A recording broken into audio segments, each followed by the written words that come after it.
Previously on Drinks and Drag.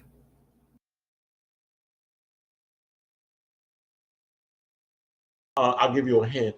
He was in Pulp Fiction and a Scientologist. So that's who he was talking about, allegedly. JT? Oh. Yes, sir. 100 people.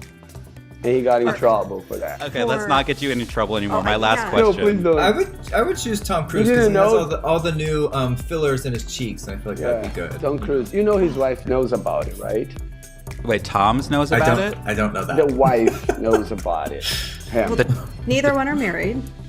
Isn't Tom married? The one that divorced the brunette, the dark.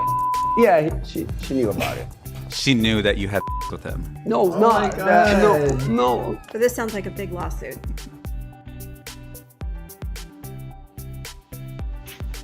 Shout out to TikTok. Can I just tell you, I don't like that. I don't like that. You're just being messy for. If you had sex with Tom Cruise or whoever else, and I don't know if they bleeped out Katie Holmes. I'm assuming that's what they bleeped out. Yes, I'm assuming that is what he bleeped out. Yeah. If she knew. Yeah, that's between them. Why you? I don't like that. Yes.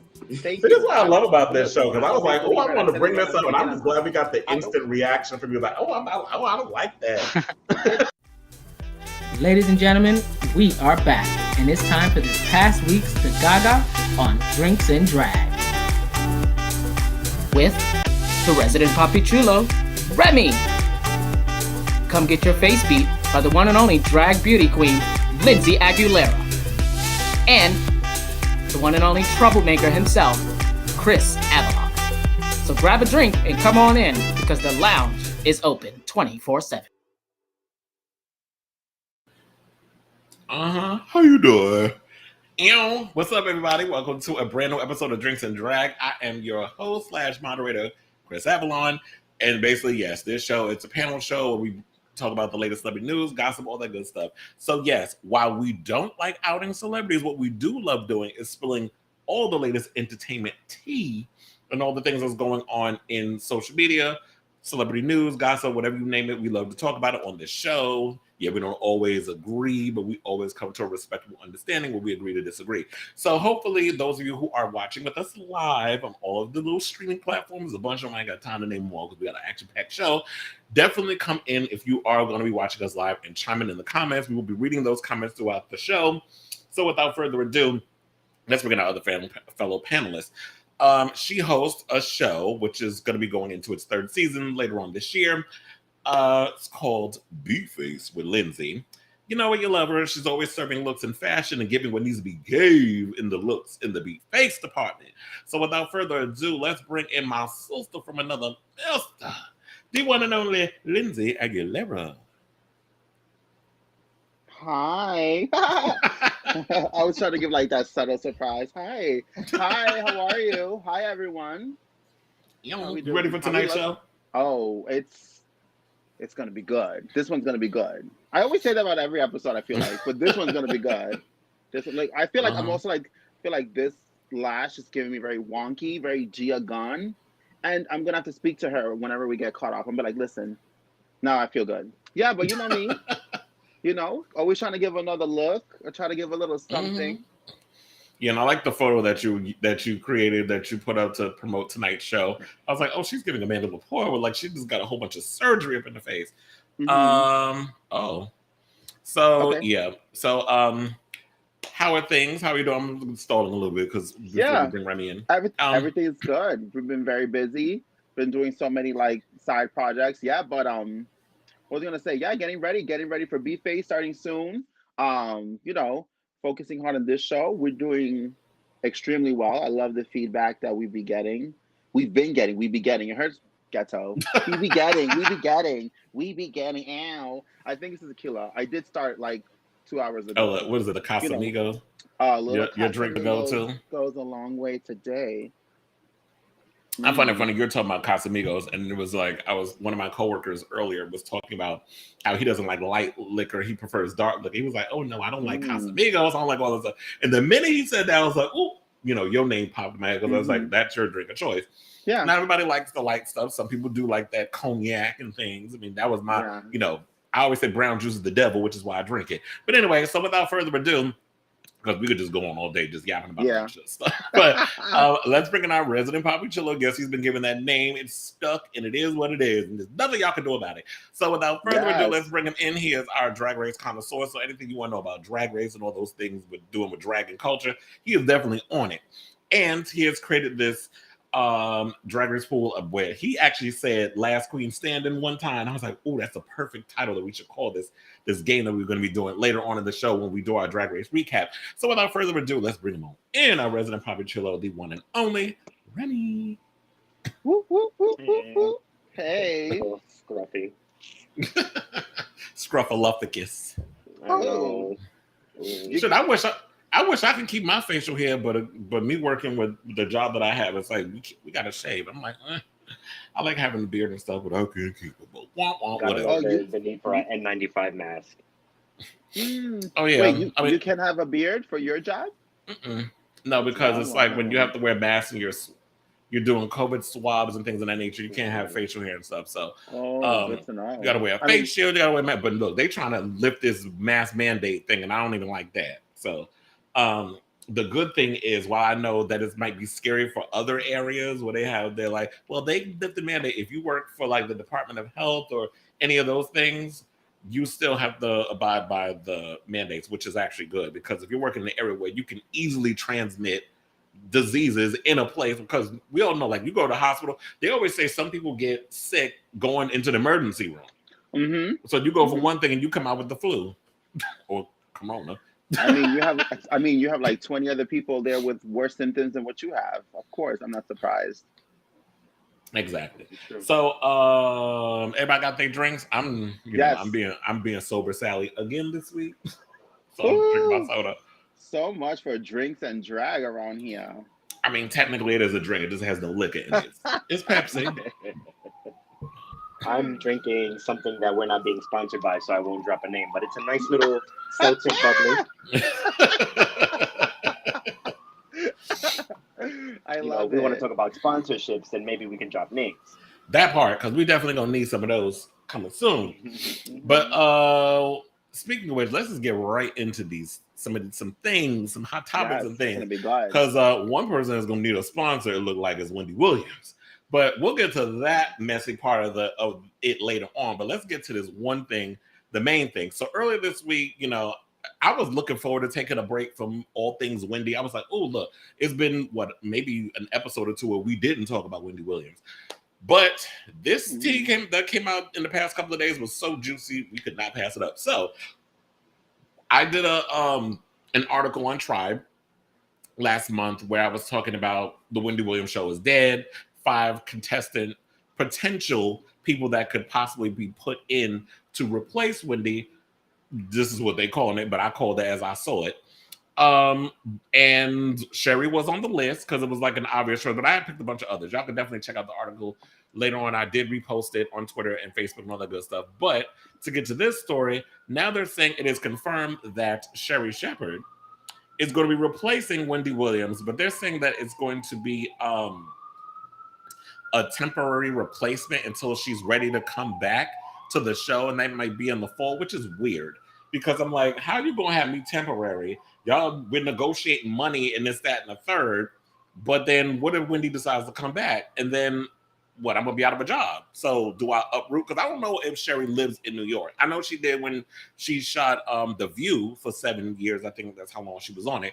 But I don't know if she's still in New York. I know she's been traveling and she did move and she's got alimony that she's still paying that ex-husband or husband. But anyway, to get to this story, Radar Online is saying that Wendy has been ignoring the producers and all the text messages have been left on read, and that she is unhappy that Sherri is going to be replacing her. So Wendy's crew has also tried to get in touch with the host via phone and email. However, they've been unable to reach her.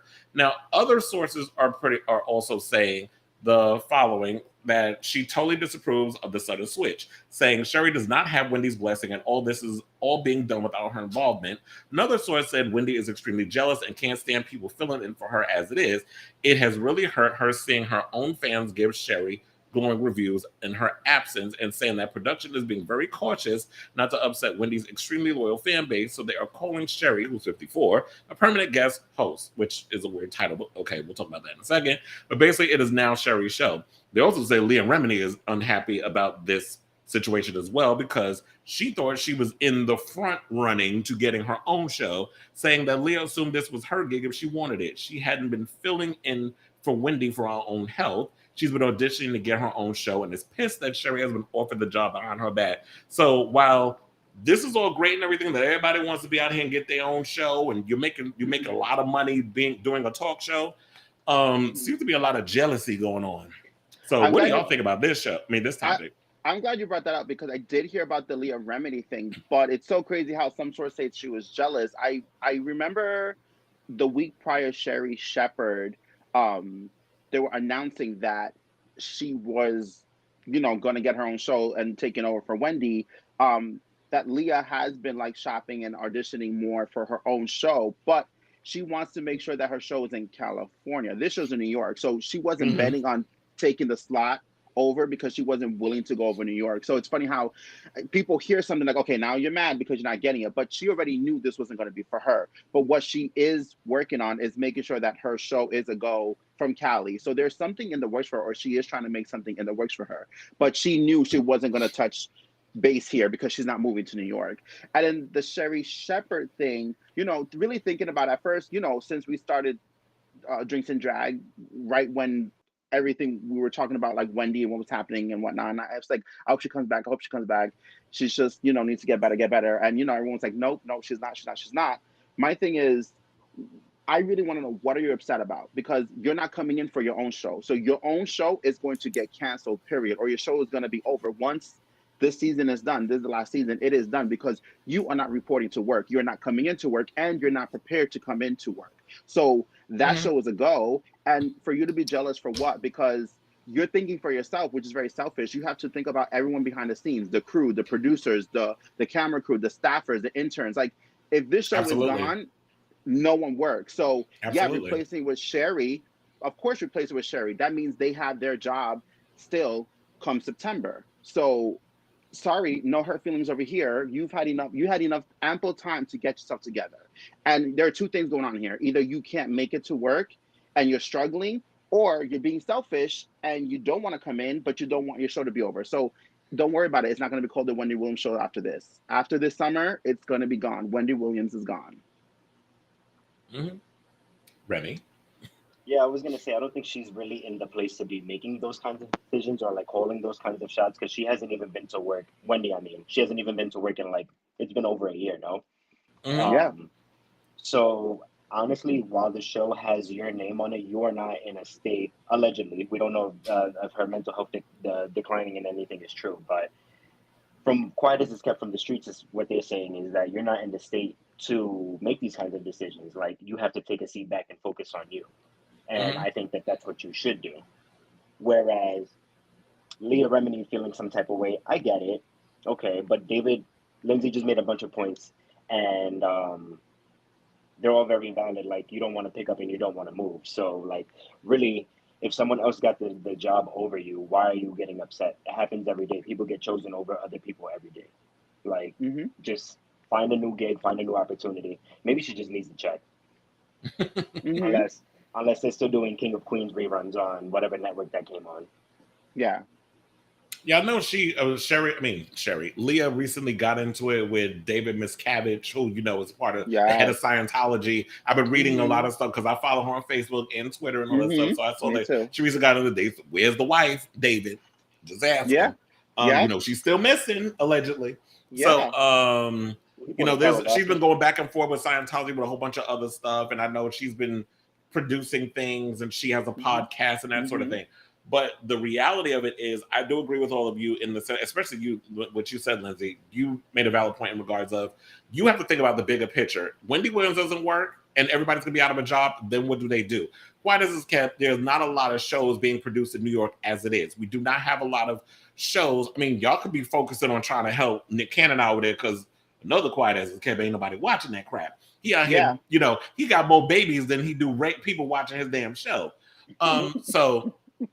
And that's like what? Oh, I'm not gonna go there because he just lost a No. child and got Yes, 8. yes. Stop. But to get back to the whole situation, it's sort of like I don't see, Norman and Suzanne and all of them uprooting to LA to go produce a show for Leah Remini. Now, Debra Mercury, the production company behind Wendy, wants to be bi-coastal. If they have an LA office and they want to put something together out there on one of the lots and give her a show, I'm sure they can produce a multitude of shows in that way. But for Sherri getting the gig, I would love to see Sherri get her own talk show.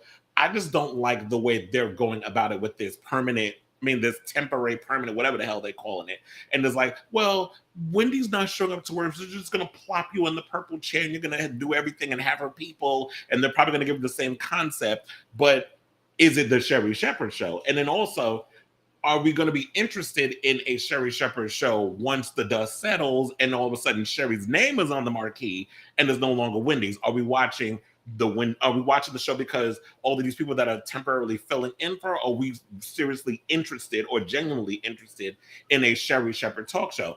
And to be honestly, what I loved about Wendy and what's missing is that you can't have somebody who's too close to Hollywood and entertainment and funny and being Disney-fied, but you're not edgy. Like Wendy would just come out and say stuff and then give a damn whether or not celebrities showed up on her show. So if you have it, like if you're gonna go in and do hot topics and talk about celebrities, I need you to go in and let have on some of these celebrities if it's valid. I don't need you to just be mean just for the sake of being mean, which Wendy did cross that line at times. But we kind of want that little edge in daytime. Daytime has gotten a little too safe for me. So I don't know. I'm kind of on the fence. While I'm proud, I'm all for Sherri getting her own show, but the reality is, I don't like the way. I just feel like it's kind of shady the way they're kind of playing this out, the production, because they're all more interested in keeping their job. Then it's like, okay, let's give Sherri her own show. That's just, I don't know. I have two questions. Go ahead, because I had a thought. I don't want to forget it, but go ahead, Remy. One, do you think that Sherri at any point will uphold to what Wendy Williams was able to do on TV? No. And secondly, do you see a future in which Wendy Williams will actually be back on her own show? That's a good question, because at first, remember a few weeks ago, I was like, I still have hopes, and you both were like, no. If anything, Remy did mention, if anything, she would do like a bow wow episode. You know what I mean? Come in and just say, hey, like, this is it. She doesn't get personal with her own stuff, but like, hey, this is it. This is the end of my show. And thank you for watching.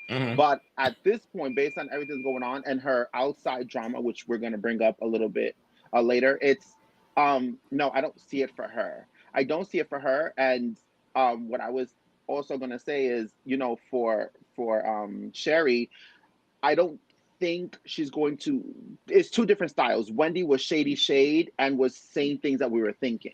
But she's always had the career long. But if you review Sherri's episodes, and every episode she's been on the Wendy Williams show, she's always had besides Leah Remini though, but everyone else has been on the show, she's had the highest views amongst all the other substitute. What Sherri brings though is the comedic form, because she is a comedian. So I get the playing it safe 100%. I don't think she's too safe. What she's going to bring is a spin on laughter. Sometimes, what I've been doing lately is I'll just put it in the background just to catch up, because not Wendy Williams. I'm not seeing her face. I'm not seeing her reaction. So when I do watch the show, it's more on the sound. I'm just picking up on hot topics. I'm like, oh, maybe there's something we're going to talk about the show later. And I find myself cackling at Sherri Shepard. I don't have to see her face. I'm like, just by her sound, I'm like, oh, her jokes land and they're funny in her personality. And another thing that she's going to be bringing that I do want to mention, in fact, is we are losing Ellen. And Ellen, in the sense of, regardless of what her situation is, though, she was loved in her show because she was so welcoming and heartwarming. And that's something that Sherri Shepard is bringing. Amongst the other shows, like the Good Mornings and the Waking Up with Ryan and What's Her Face, she's very welcoming. When she's in her show, you can see, like, she's invested in her crew, she's invested in the topics, and she's making it funny, and she wants to make you guys laugh. And I think we need that right now in daytime, especially now that we lost Ellen. So there's two things happening here, in my opinion, for that. I totally forgot we were losing Ellen, so. So did half America. But maybe Leah Remini can go work for that. Maybe Leah Remini can go pitch at Ellen's network and she can get her own show there. They're trying to put Kelly Clarkson in that place. And I don't know if y'all heard the art. Well, that was going to be a part of the second episode that I thought we were going to do, but apparently I didn't realize that we weren't doing it. I forgot that we weren't doing a second episode this week. That the iconic Sally Jessy Raphael was dragging some of the newer crop of talk show host saying that she don't even like Kelly Clarkson. And, you know, I had no idea Sally Jesse had a talk show on the air since 1983. I'm like, well, goddamn. And then I guess she was like on there for 20. That's like her and Donahue and Oprah. They all was doing it for like 2 decades, which I didn't even realize. I mean, I know about Oprah and Donahue, but anyway. So she was going into about that Ryan Seacrest and Kelly and Ryan were a little too hunky dory, like too cutesy, whatever. And then she doesn't like Kelly Clarkson or people like Ellen because they're comedians, but they don't have this, because she comes from the era of you were a journalist or you went to school for broadcasting and you were given a talk show, which is why she says she liked Wendy, because Wendy went to school for broadcast journalism with that. But then she says she loves Whoopi, and I'm like, Whoopi ain't got no talk show experience. She was a comedian who was given a talk, but you like Whoopi because Whoopi's an icon and an EGOT, and so it's like, okay, you can't pick and choose. But but that's a whole nother conversation. I don't want to get into that and get off this topic. But also they were saying that with the whole Wendy thing that they didn't want to necessarily go to. They were feeling like the producers were out of touch with having Michael Rappaport and all these other people in there, because while Wendy does have a mixed audience that watches, she tracks predominantly Black. So we're not going to take this Black lady show and then give it to some white people over here, and then you're going to alienate that core audience. So, you know, it's a lot of that. You know what? We could go on and on and on about this. I don't even know what's going on with Wendy anymore, because I want to get to this other story that's messier than what's going on with the show, because her personal life is even in more shambles. I mean, personally, I don't think she's coming back, if you believe this following story. But we'll see how it all pans out with Sherri. I do kind of wonder how much they paying her though. Oh, somebody leaks the financials. But anyway, so a story came out. The same or more than Wendy? No, I don't think she'll be getting paid more than Wendy. And also, Wendy was earning as the contracts go higher. So I think they're going to give her the minimum. And then, depending on her show, she'll go higher and higher and higher. Yeah, they pretty much do that. Yeah, they pretty much do that with a lot of people. Like, they start out, like, I remember when they were saying that Scarlett Johansson was paid $400,000 when she first played Black Widow in one of the Iron Man. I think it was Iron Man 2. And then when she had her own movie, she basically made $20 million. Or it's the same thing like with Chris Hemsworth. Like for the recent Thor, he's making $20 million.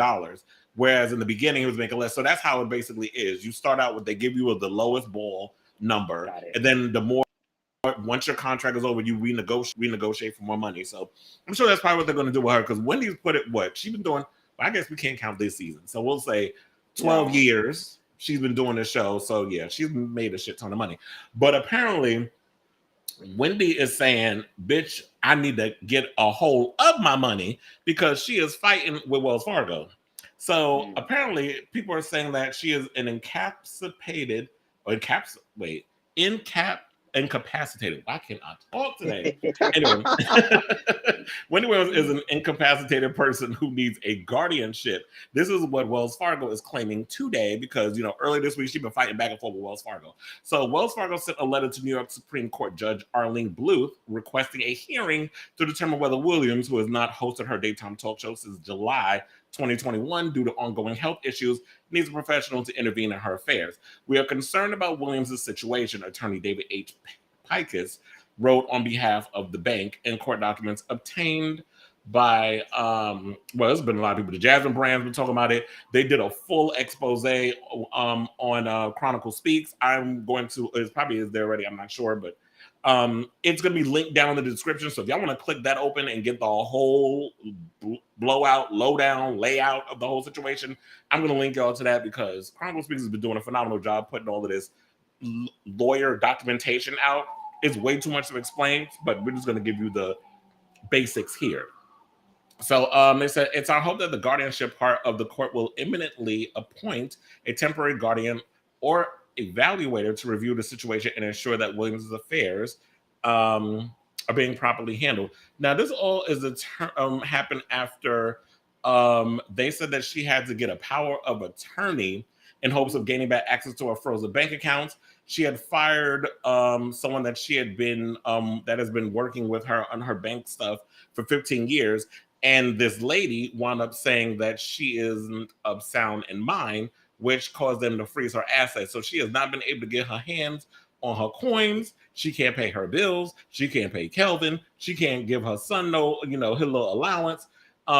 This is a whole lot. And she's saying that she's kind of been behind on her bills. And she hasn't been able to pay it. The lady by the name is, they're saying that Williams attorney Celeste McCraw filed the emergency petition last week.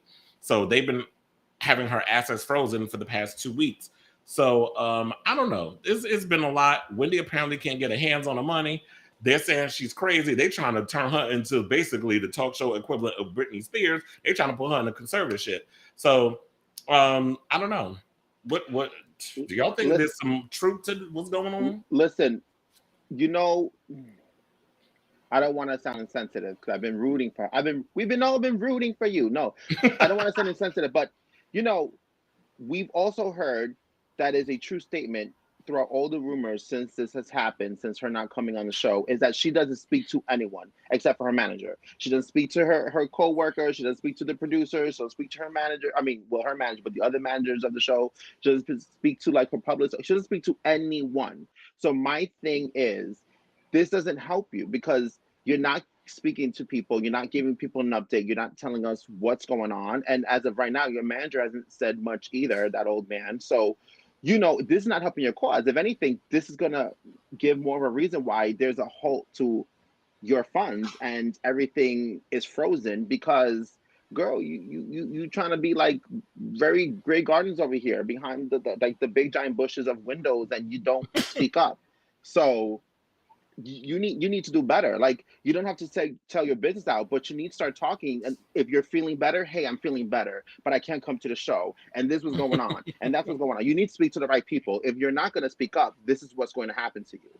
You know what I mean? It's just you're not updating. Mm-hmm. That's like any one of us who is working right now. If I call out and say, hey, I'm sick, I can't come in for the next 2 days. Then 3 days later passes by. I'm not speaking to anyone. I'm not even speaking to my supervisor about it. And like, where's Lindsay? Then a week later comes out, where's Lindsay? Another week, where's Lindsay? Then I get dropped. I can't call HR and try to sue you and be like, oh, you terminated me without asking me what's going on. I didn't speak. I didn't reach out to anyone to update anyone on what's going on. And Wendy Williams has been doing that. She really has, and we all know that. That's one of the things that in all the rumors that hasn't changed is that she doesn't speak to anybody. So this is going to happen to her. Remy, what are your thoughts? I just hope she gets better and her situation gets better. Like, it's bitch better. Again, Remy looked nervous for a second. Like, I don't want to say too much. I just I've been preaching this since we've been talking about Wendy. It's pretty much. Like, I just need her to focus on her, whatever, get her affairs in order. Don't know. This conservatorship, like, it's so touchy because it's like coming from someone like Britney who didn't deserve to be in one or was in one for so long. It's like, is Wendy, like, is it deserved of her to be in a conservatorship? Is that the best option for her? Like this story is still so vague. Like, as more comes out, we'll learn more. But like Lindsay said, she's not talking to anybody. So until we hear from the horse's mouth, like, yes, it's still up in the air, and it's a touchy, mixy subject to work around. She's doing a disservice for herself. She is doing a disservice for herself, especially someone who's so vocal. Like I said, she doesn't. Like, I think I'm getting more upset. I'm getting so passionate because, like, you know what, Wendy? At times I vouch for you when you're like, I'm not the celebrity, so I hate people in my life. My job is to talk about other celebrities. I get it. 100%. But you are a celebrity. But exactly. Even if what I'm about to say, even if you don't consider yourself that, and because you do get those special privileges when you go to the stores and whatnot. But what I'm saying is, if that's the kind of caliber you want to put yourself in, that's fine. But you should still be able to be vocal about it. You know what I mean? I can speak to you guys and tell you, hey, I'm having a rough week without being too personal about what's making my week rough. I can tell you, hey, today wasn't a good day for me. I cried. I'm emotional. I'm going through it. That's what she's not doing. So that disservice is hurting her big time because it has nothing to do with trusting people. Is you need to make sure people are around you know what's going on so we know what moves. Because listen, if you lose your show, you can't talk negative about it. You know what I mean? You're saying that you don't like all these people being on your show, these substitute, but people got to eat and people are under contract. You're not opening your mouth. What else can we do? So now you're mad about that. So what do you want us to do? We can't read your mind. You're not speaking to us. So Wendy, you need to get your life. Dust your wig off. Come back and do what you need to do if this is bothering you. Dust your wig off. SD Lewis said Wendy is not physically well still, and rumor is she's trying to fight back more of what she currently is supposed to get.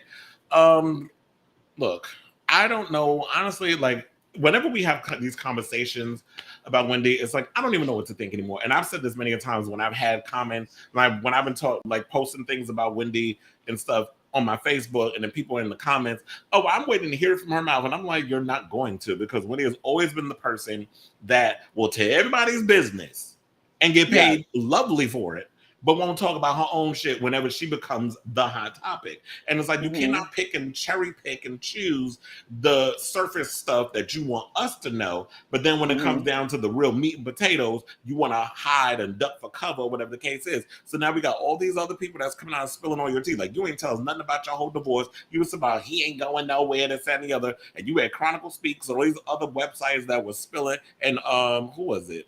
The British tabloid that I think Nutmeg writes. The Sun? Daily Mail. Daily Mail. They went and exposed everything about the fact that your husband had a whole house, a whole relationship with Sharina, and all this other stuff. That came out before you even came out and told us. So, and then when it all came out, you try to act like everything was gravy. So it's like, I can't take this lady at what she says, because you sit up in here and tell everybody business. You wouldn't put Method Man wife business out there in the streets when she had cancer with, all that mean shit you was doing over the years. So I kind of look at it as it might be your karma in some sort of ways, or maybe at this point, she can't really say anything because maybe she isn't of sound in mind. Maybe it is the dementia that has affected her and she can't really speak or whatever the case is. So maybe she does need a conservatorship. My thing is that she, like she said, she's not the celebrity, quote unquote. She doesn't want to talk about the people's business. But if you don't talk about your own business, the same way you talk about somebody else's business, somebody's going to talk about your business. Exactly. Woo! Well said. But wait a minute. So production says that they have a Jason Lee video. I was like, what's this? We'll be playing. Let's play it. I don't think I saw this. It's going to be a surprise for us. It's in my dream. I miss you doing that. You used to do this a lot. Yeah, then other people started doing it on their show, so I stopped. I'm like, okay, you give Howard Stern all the fucking praise. What's the difference? She's the female. Because I'm black and I'm a girl, and people feel as though they can just run over me. And Melissa, I do have fear, but until you own the fear that you have to make fake like fearless. Like, I'm out here right now. I'm a single woman, a single mother, except I'm not even a full-time mother because Kev is in Florida. I am single. Like, I go to my house, I turn the key.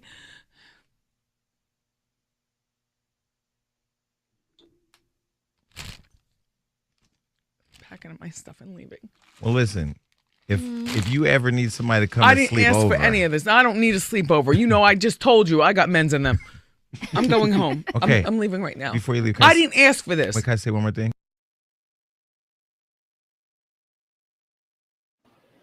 Shout out to TikTok. I'm about to see that interview, but she looked up sound of mine there. Wait, say it again. She wasn't sounding mine there. She looked like she was her Sour Patch Kids for me. She was like, I'm getting my stuff and I'm going home. And the first thing I should make sure she grabbed it. I feel like that's such a Remy move. Remy's like, how dare you? Who are you? No, wait, no. Sorry.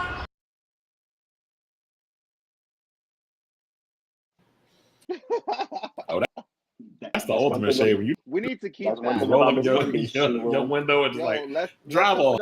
Let's have production to keep that. Every time we throw a little subtle shade, not only do we do the bong from Drag Race, we should keep that part. The Drag Race bong. Are you?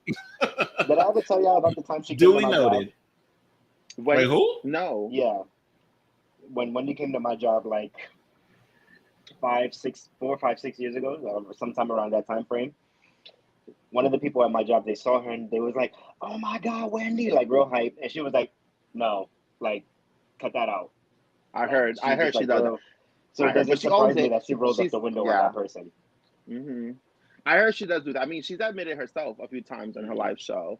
But yeah, she's very shady and very dismissive of people, which is why, she says, I'm my own best friend. But you know what? She kind of, when you go around being nasty and shading and just dismissing people, this is your karma, girl. And like it was stated before, with her and all this stuff that's going on, your people got to eat.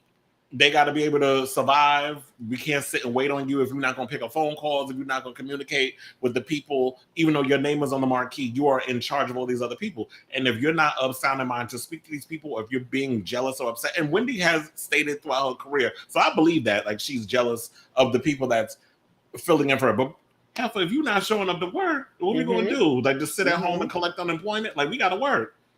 People got mortgages and they got kids to put to college or through college. So, or save up to get to college to pay for college. So it is what it is. You know what? We'll keep you guys abreast of this story as it progresses, because it is going to go on and on. I'm sure it's not going to end. Hopefully she'll be able to get her hands on her coins. I also have money in Wells Fargo, so I hope they don't try to lock my money up. You better call them tomorrow. You better call them nice and early. Make sure. I was like, yes, Wells Fargo is. Use that good tone. This is Kris.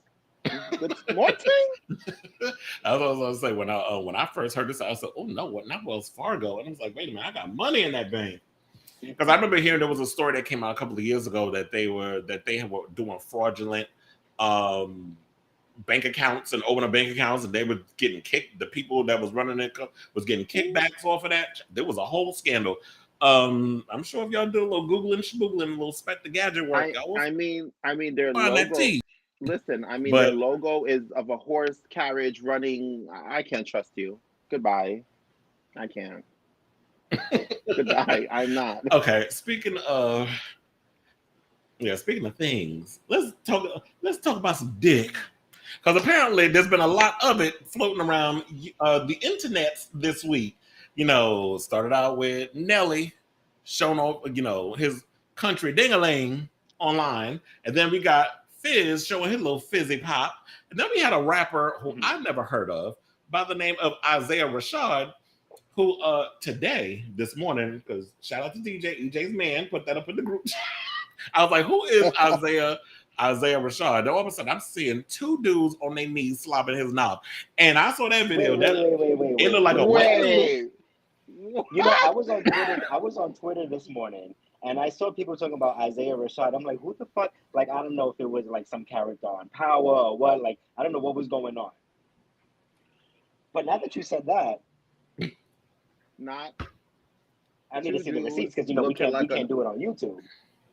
Okay, so. Well, here's the thing. Put the link. If production has it, you put the link in the little messenger thing so it can pop open. Y'all can look at it. It's not gonna pop up on here because we're not trying to get banned. No, but I know it was sent to me.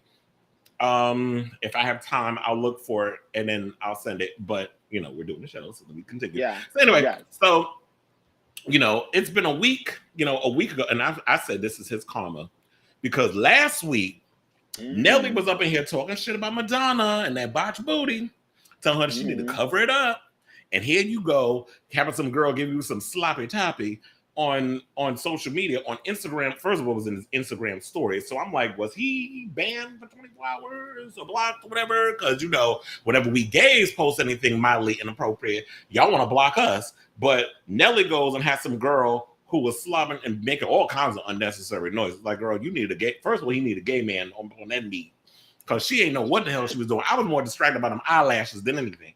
So she was acting. She said, I'm acting. Let me. I'm not taking this shade. So yeah, he was talking mess about that. He claims that he was hacked and then he didn't put up there. But we all know, like, if you have to post anything on Instagram, whether it's your stories or whatever, you have to go through a bunch of steps for it to go through and be posted there. So true. I don't believe that he was hacked. I believe he did that for attention.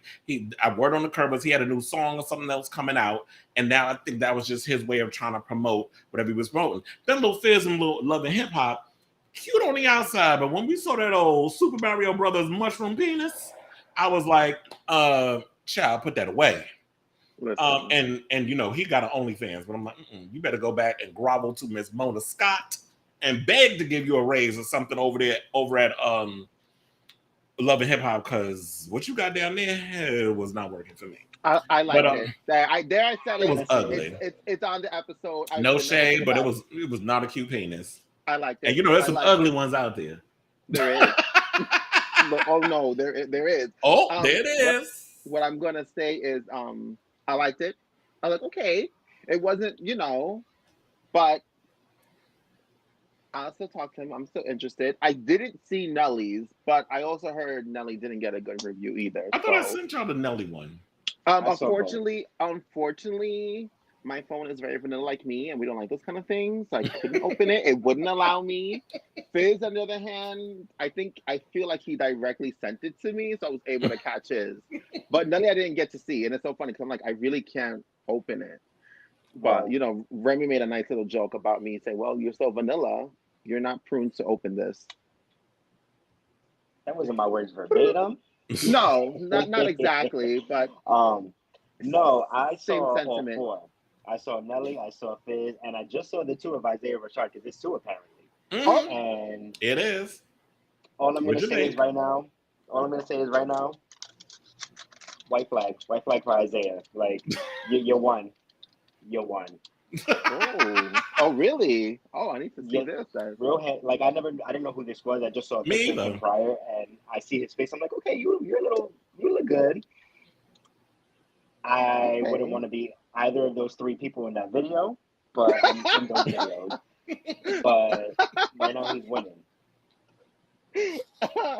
I love it. Oh my goodness. I need to see it later. Yeah, but I will say, you know, because I had no idea who he was either. It says that he's a rapper. He's 30 years old, who initially started to gain attention in 2012 while performing on the Smokers Club tour with notable rappers such as Juicy J, Joey Badass, and Smoke DZA. So in 2013, a Tennessee native signed to Top Dog Entertainment. In November, Isaiah Rashad released his third studio album called The House is Burning. I'm surprised Paris wasn't burning, which includes features from label mate SZA, 32, and J Rock. Wow. Oh wait, SZA, who's 32, and J Rock. I'm like, why y'all putting everybody age up in here? But with this sex, I saw that people surprisingly were coming in his defense. So you know, they liked it. Clearly, you could see it's probably because they liked it. Everyone else, you know, Lil Fizz and Nelly, everyone was attacking them because, like, they didn't like it, Chris. They didn't like it. So they have negative things to say.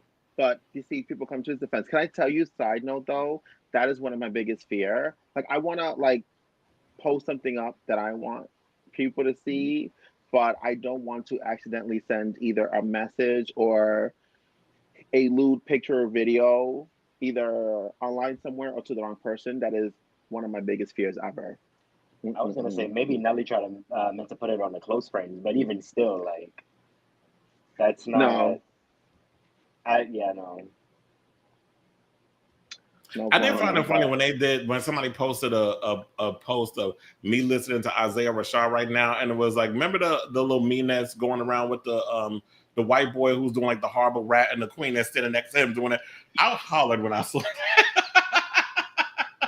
I was trying to send that to you, but I don't think it was the right link. But anyway, so yeah, but I like the fact that people were coming to Isaiah's defense. Now, yeah, I don't want to put labels on him. Say, is he gay? Is he like a closeted gay rapper? Is he bisexual? Whatever the case is, he is a member. Like, if you got two dudes down on three different guys, you know, giving baloney washes and doing all kinds of things in your video, and it's all over the internet. Like, use it as an opportunity. Like, if you want to come out as an out rapper, were they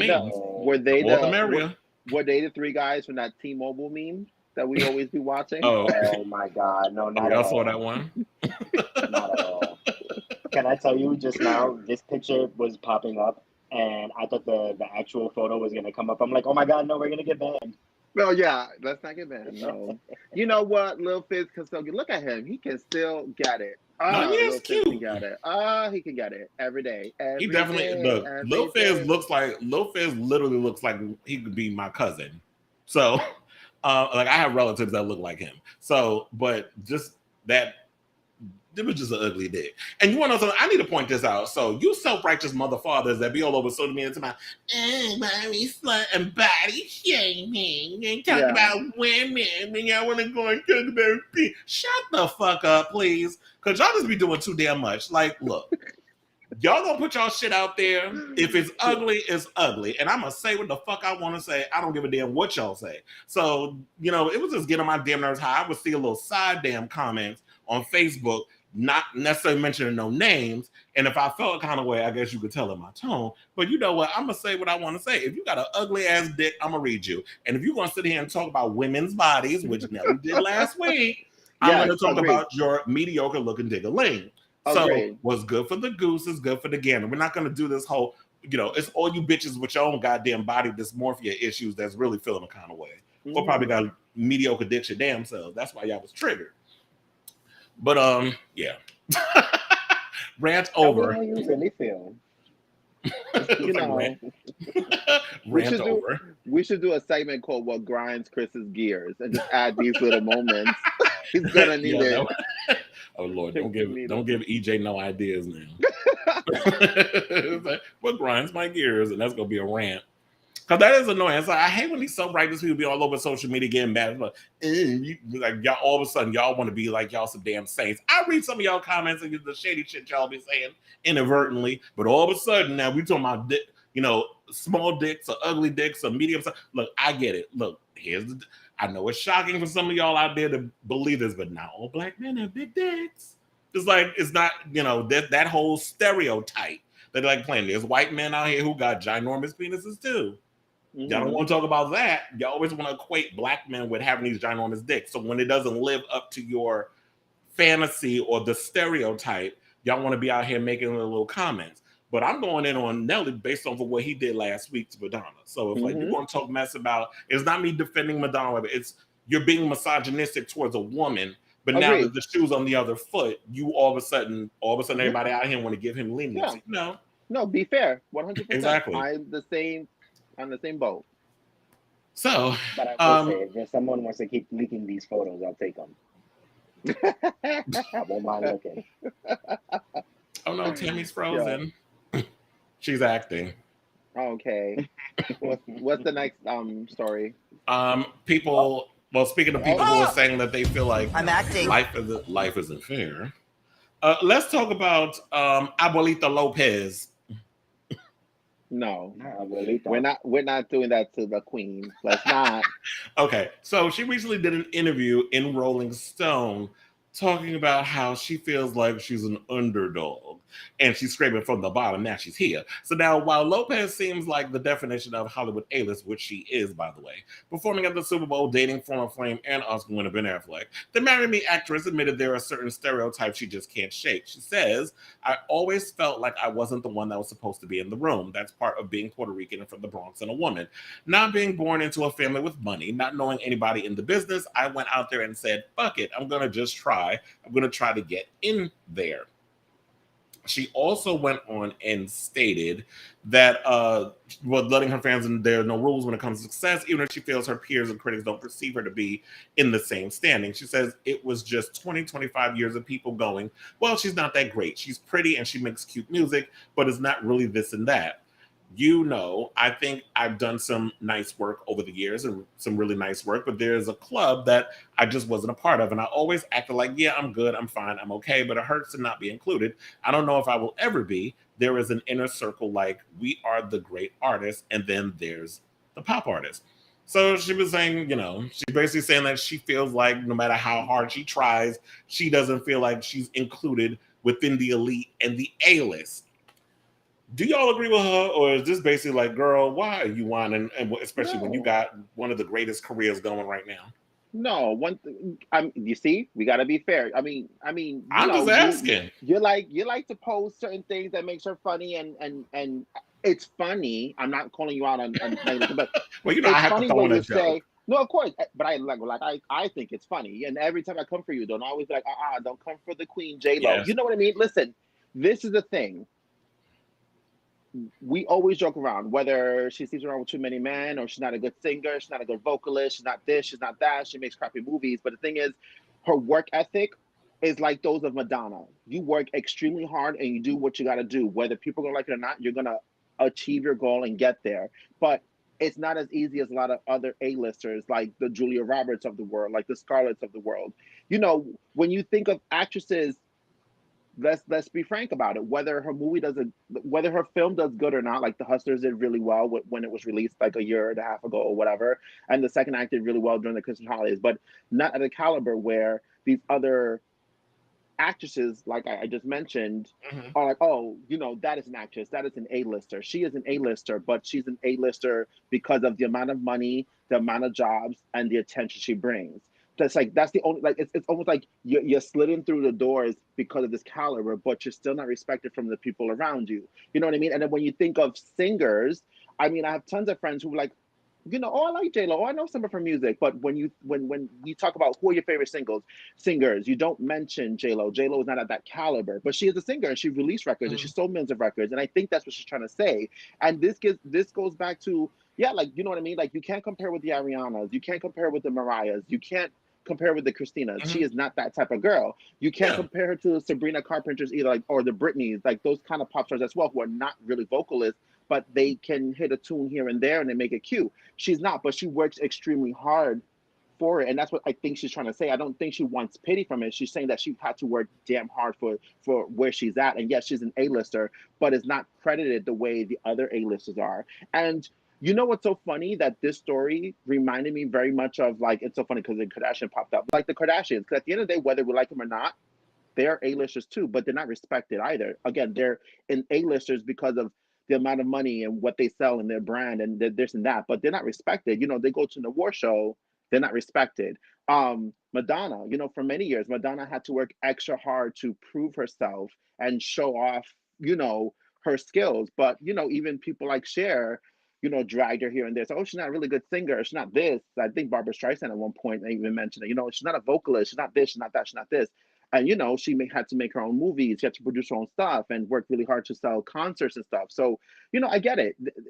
It's not a win-win. I don't think she was saying it to have people feel pity for her. What she's trying to say is she worked damn hard. She knows what she's capable of doing, but it's never going to be at that caliber that the elites are. She's not in the You know what I think it is? I think it's because she's more like a jack of all trades. Yes, she can sing. Yes, she can act. Yes, she can do this. But like you were saying, you can't compare her to Christina and Ariana and all these people who are vocalists. And you can't compare her to, like, Cardi B and all these other people. They're rappers. You may have a rap song, you may do this, but you're not a rapper. You may be able to pull it off, but you can't compare. It's not comparative. And when I think of actresses, J-Lo, while she is a good actress in my opinion, she's not the first person that comes to mind because she's not solely acting. If she was just straight up Scarlett Johansson, straight through movie, then I'd be like, okay, well, you know, J-Lo's up there in acting or whatever, but she's like a little bit of this, a little bit of that. She's versatile. And sometimes being versatile, you just can't get accredited the way that you want to be accredited because it's not something that you're solely focusing in. 100% agreed. I agree. It's very much like that. It's hard, especially, you know, when you go into a room where you're going to say, I'm an actress. No, you say I'm an actress, singer, / all this stuff. People are not going to really take you that serious. But that's where I stand with this situation. I'm here. I want my internet went. I'm like, what the hell just happened? But you know what, Chris? I've never really asked you, and what a perfect time to talk about it. Like, you know, we always talk about J-Lo, about all the media stuff that's so funny. But in your opinion, especially regarding this story, what is your honest, real opinion when it comes to J-Lo? You're probably gonna hate my guts, child. Honest opinion, not the funny side. What you really think. Okay, all jokes aside, I think, like, I like Jennifer Lopez. I think she is like one of the hardest working people in the entertainment industry. My issue with her is that I feel like she is a jack of all trades, but a master of none. I have no idea who she really is. I have no idea. I feel like when it comes to her, like, great performances, she gives everything needs to be gave. The diva fan, the outfit, she really works her ass off in regards to performance. But I feel like you know, and she has a lot of good songs, but to me, it's like, where is that one album from beginning to end that you're giving?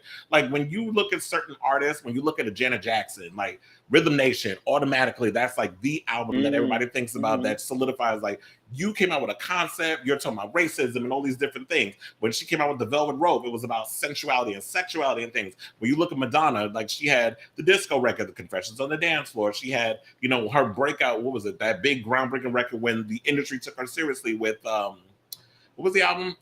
Ray of Light. When you look at Mariah Carey, Emancipation of Mimi, where's that album from Jennifer Lopez? I feel like she goes in the rooms, and yeah, we can make the jokes about how she Ursula'd Ashanti's vocals and Christina Milian, and we can make jokes about that. But Jennifer, what I will say is this: I was thoroughly impressed with that "Marry Me" soundtrack. I felt like she really has taken the time to work on her vocals. She has gotten a lot better. So she is, in my opinion, has taken that from that whole situation with Madonna, where, you know, Madonna, when she was doing Evita and stuff, she really started doing the rehearsals, working on her vocals, working with a vocal coach, and singing properly. Because remember, when we saw the original, what was it, Truth or Dare, she kept losing her voice because she wasn't singing properly. You were sitting out there singing on stage, but you didn't know how to protect your voice, which is why she kept having to go to the doctor, and they had to keep looking down her throat, and they were telling her she's going to need surgery because you're getting polyps. So I like the idea, like, and as far as acting goes, I prefer Jennifer Lopez when she was doing movies like Out of Sight, when she did the show Shades of Blue. Like, I like when she plays those tough girl type parts. I'm really looking forward to seeing this movie that she's about to do. I think it's called Mother, where she's playing an assassin. That's going to be coming on Netflix. I'm looking forward to seeing if she's going to kind of give us a little John Wick type of, because I'm like, if you're a dancer, I wanted to always see her kind of like with Halle Berry as Sophia in John Wick Chapter 3, where it's like, I want to see her with guns. I want to see her beating guys up. Like, I want to see her kind of do stuff. Like, I've always wanted to see Jennifer Lopez as an action star or even a superhero. Like, I would have loved to have seen her as Wonder Woman. She better give me Angelina Jolie Salt. She better give me Zoe Colombiana. Exactly. That's kind of like something I want to see her. So to me, it's like Jennifer Lopez has the potential of giving that, but I feel like she kind of just goes with whatever because she's thinking it's going to make her money. I need her to stop doing these romantic comedies. This Marry Me movie, yeah, it's cute or whatever, but nobody's going to take it seriously. That's why they're doing it simultaneously with Peacock. It's like, I would like to see her kind of push a little more in regard not only with the acting but the music. Like, I really want to see her take more risks. Don't worry about what all these people out here are saying that you feel like you're an underdog, whatever. Because when she said that, it reminded me of like, so is that why you got with Ben Affleck? Because he was this white man who was basically in the A-list of Hollywood, where it could get you in that room with the elite types. Because Ben Affleck is taken seriously as he's a phenomenal director. I loved what he directed, Fargo. He was about to direct this Batman movie, and then that shit fell through. And then now we got this new one that I can't wait to see that's coming out with Matt Reeves. But I digress. Like, so he's taken seriously in the whole world of Hollywood, where he has access to all these things that Jennifer Lopez wouldn't. So, and it kind of makes you wonder that, because it's like, we didn't take her seriously with the Spanish music and the music stuff until she got with Mark Anthony, and he started having her work on some things musically and getting her in there, and she was so it kind of makes me look like, is everything that she does a business move of sorts? So my thing is, really, I think the potential is there, but she needs to kind of just don't worry about everybody else, do your own thing, and stop worrying about whatever. So I don't know if we're ever going to get a new album from. I know she just drops singles here and there, whatever the case is. She can even go independent. She's worth $150 million allegedly. I did look it up. So maybe she can, do a distribution deal. Who needs labels anymore? Just sign a distribution deal with BMG, and do the record that you want to do. Like, I like when she does more of the up-tempo stuff. She could do a little ballad here and there. Because when she did, I forget, there was a performance she did recently. I think it was on The Voice, where she actually sat and stood, not sat, but she stood there and she sang one of the songs with it. And I'm like, her voice sounds really good. Like, yeah, it would be pitchy here and there at times, but if she would, I understand she's got to dance, and not everybody can, sound great when they're dancing. But the fact is, she works hard on, trying to perfect things, and she has gotten better with her singing, even though people give her shit for it. And I do make the jokes about the lip syncing because it's funny. But overall, I do feel like the potential is there, but I don't feel like she pushes hard enough. Okay, fair enough. You brought up some good points. Okay. Loves it. Okay, She so let's looked move good on. though. She looked. She damn sure. Well, Oh, that's When what. I saw that on the internet in the morning, I was like, ooh, it's the bomb. she looked. And there She was a looked photo good. that there was a side by side with her and Madonna when during the Die Another Day era they were trying to compare the two photos. Mm-hmm. Oh yeah, I saw that. Yeah, I posted it on my Instagram. So I said I was just trying to be messy. No, I mean, it's similarities I saw, but. You know what? That's another good point too. So Linnell Javier says, I think Jennifer Lopez might do too much too fast, which might be why she has yet to have that standout artistic accomplishment. That is a very good point because that was something that I remember when I would talk about this on my podcast, whenever things would come up about Jennifer Lopez. And I said that it's like 1 minute you got a song out, and then 3 weeks later, you're not promoting it anymore. You moved on to another song. So we haven't really like let that song sit in with us and like let us get it into the memory. You move on to the next thing. So it's like you got this single out, then you moved on. I got a new show. Then I'm doing the dance show with Neo and the other one. And then I'm doing a movie. So it's like you don't really take the time to really like sit in what you do. You're trying to do so much that it's sort of like you don't have that standout moment, which I kind of want her to have, but it's hard to do that when you trying to do you trying to juggle so many things. And I guess you're Benny Medina's only client, so he probably put that a little on you. Listen, I'm glad you mentioned that because that's one of the things that people should respect, and I respect her for, is that if I was to be a celebrity, my dream celebrity goal, like where I'd want to be in life, would be, as much as I love all my divas and my peoples and whatnot, J-Lo is at that caliber because I caught the typo. I want to do a lot. I want to be able to, you know what I mean, just move around and work on next project. Like I do it here because you know what it is? It's some people have it, some people don't, and some people work really hard on it. Some people have the gift, like let's say like I'm just giving an example, like a Celine Dion, you know what I mean, or like the Whitneys of the world. It's like you have the voice, you have that is your talent, that's what you have. You earned it, and you're good, you're set for life. Or you have that famous actress, like the Meryl Streep of the world. If Meryl Streep never had worked again, she is so iconic that she's going to be remembered. But there are some people who, you know, at the beginning, like the J-Los who had struggles or people doubted her and she had to work extra hard, was like, listen, I need to do this, I need to do that, just in case if one failed. If the music career didn't do anything, I have my movie career. If my movie career didn't do anything, I have brands. If my brands didn't work, I have shows. And, you know, what happens is it kept working for her, but the work didn't stop. And that's something that she's struggling to balance all of it. 100% struggling, but it works where she's set for life. If she quits tomorrow, she's good. Her kids are set for life. Her grandkids are going to be set for life.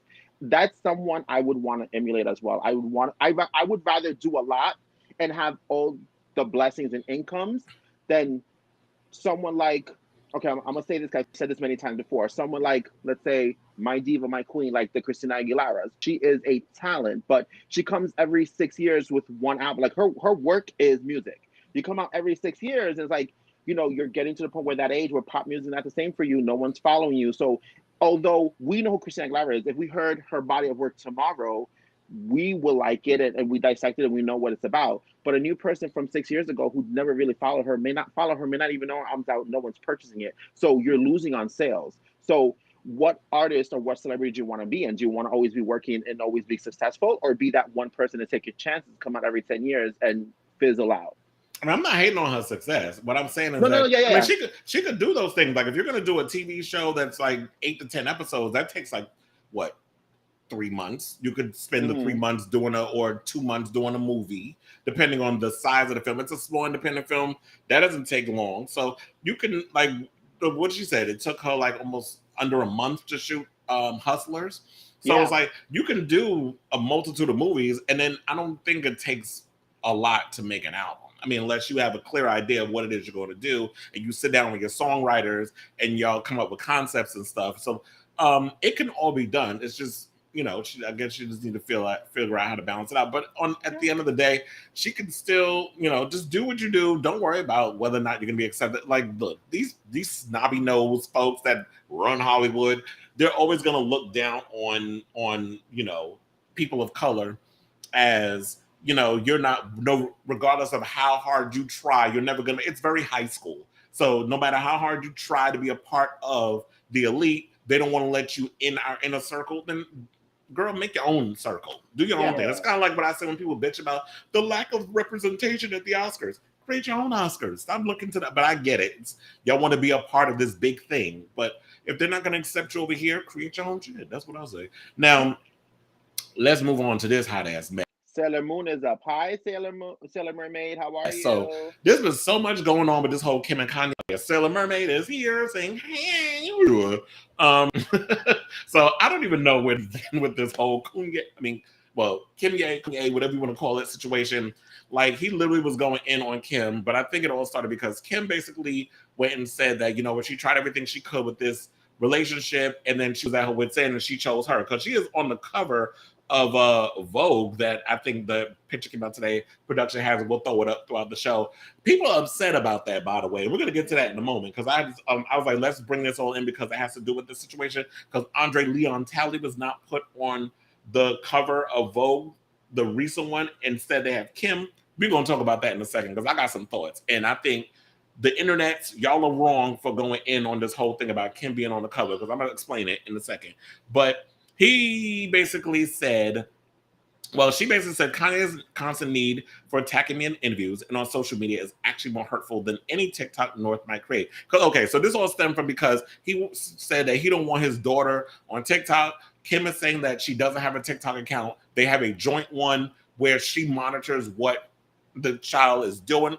But if we track it back a couple of weeks ago, wasn't there a situation during Christmas where North was giving a tour of the house and Kim wasn't aware that North was on TikTok, and she walked in her mother's room and Miss Thing was in the bed luxuriating, and she was like, North, we had this conversation. You're not supposed to be on TikTok. What are you doing? So this girl, apparently North can get on TikTok without you knowing. So Kanye may have some leeway in this, although I do feel like this is some manipulation tactic that he's trying to do to cause a rift between her relationship with Pete, who everyone's making a big stink that he called her his girlfriend this week. Wow, that's great news. But anyway, so there was that, and then on top of that, he was talking about that Kim accused him of hiring somebody to kill her, and then saying all this other stuff, and then he went and said something or another about that Pete Davidson apparently has acquired immune deficiency syndrome. And then, you know, and apparently he wasn't clipped for that. And then, this is everything, by the way. I love this Vogue cover. She's giving me share, bitch. But anyway, and yeah, he said a bunch of stuff. But then to tie it all up in a bow, he recently posted a collage of photos. He deleted everything he said about her, by the way, all the crap he said on social media, and then posted a collage of photos saying how God, please bring our family back together and a bunch of other stuff. So you basically cuss out your ex-wife, well, soon to be ex-wife. You refuse to sign the papers to make her legally single. But then after everything, you want us to all just forget this little rant you went on this week, this manic depressive rant. And then you want to talk about God, please, God can't even, not even God can help you in this situation. But it's a whole mess. It's a lot going on. Child, my brain hurt just even trying to Can we also decipher talk all of about this. the fact that he was just at somebody's birthday party with a whole bunch of Birkin bags and like oh yeah, and he gave all them Birkin bags, right? First of all, these randoms, because they look random. They look like, you know what they look like? I mean, quite as it's kept, Julia Fox looks like a random too. Well, listen, that whole group is random. The way they were posing was random. Relationship. Yes. You're in a whole other relationship, whether you're really serious about it or whether you're just doing it because you were able to pick somebody who will be like, oh yeah, fuck it, like I'll get a name, I'll go against Kim. Yeah, of course. But like it's real random out of nowhere, and you're still like so butthurt on social media, and you're like, oh my God, please give me my family back. I feel like these are all like cries for attention and reasons as to why he shouldn't. Like, I don't know if he's trying to get custody of his kids or what, but I don't think he should be given it. I feel like Kim is doing perfectly fine without Kanye, and the only reason why we're talking about this is because of Kanye. 100%, I agree, and it's so funny because, you know, the media will go hard, and you know, people don't love the Kardashians, but you have to give people the benefit of the doubt at times when they do certain things that is right. And you know, he's making a damn fool of himself. He's out there making a damn foopla, and she's looking good. And you can't blame her narrative. You can't blame her mother. You can't blame because she's a Kardashian. She's literally doing what she needs to do, and she's being a good parent. Well, she's being a mom, and we can't take that away.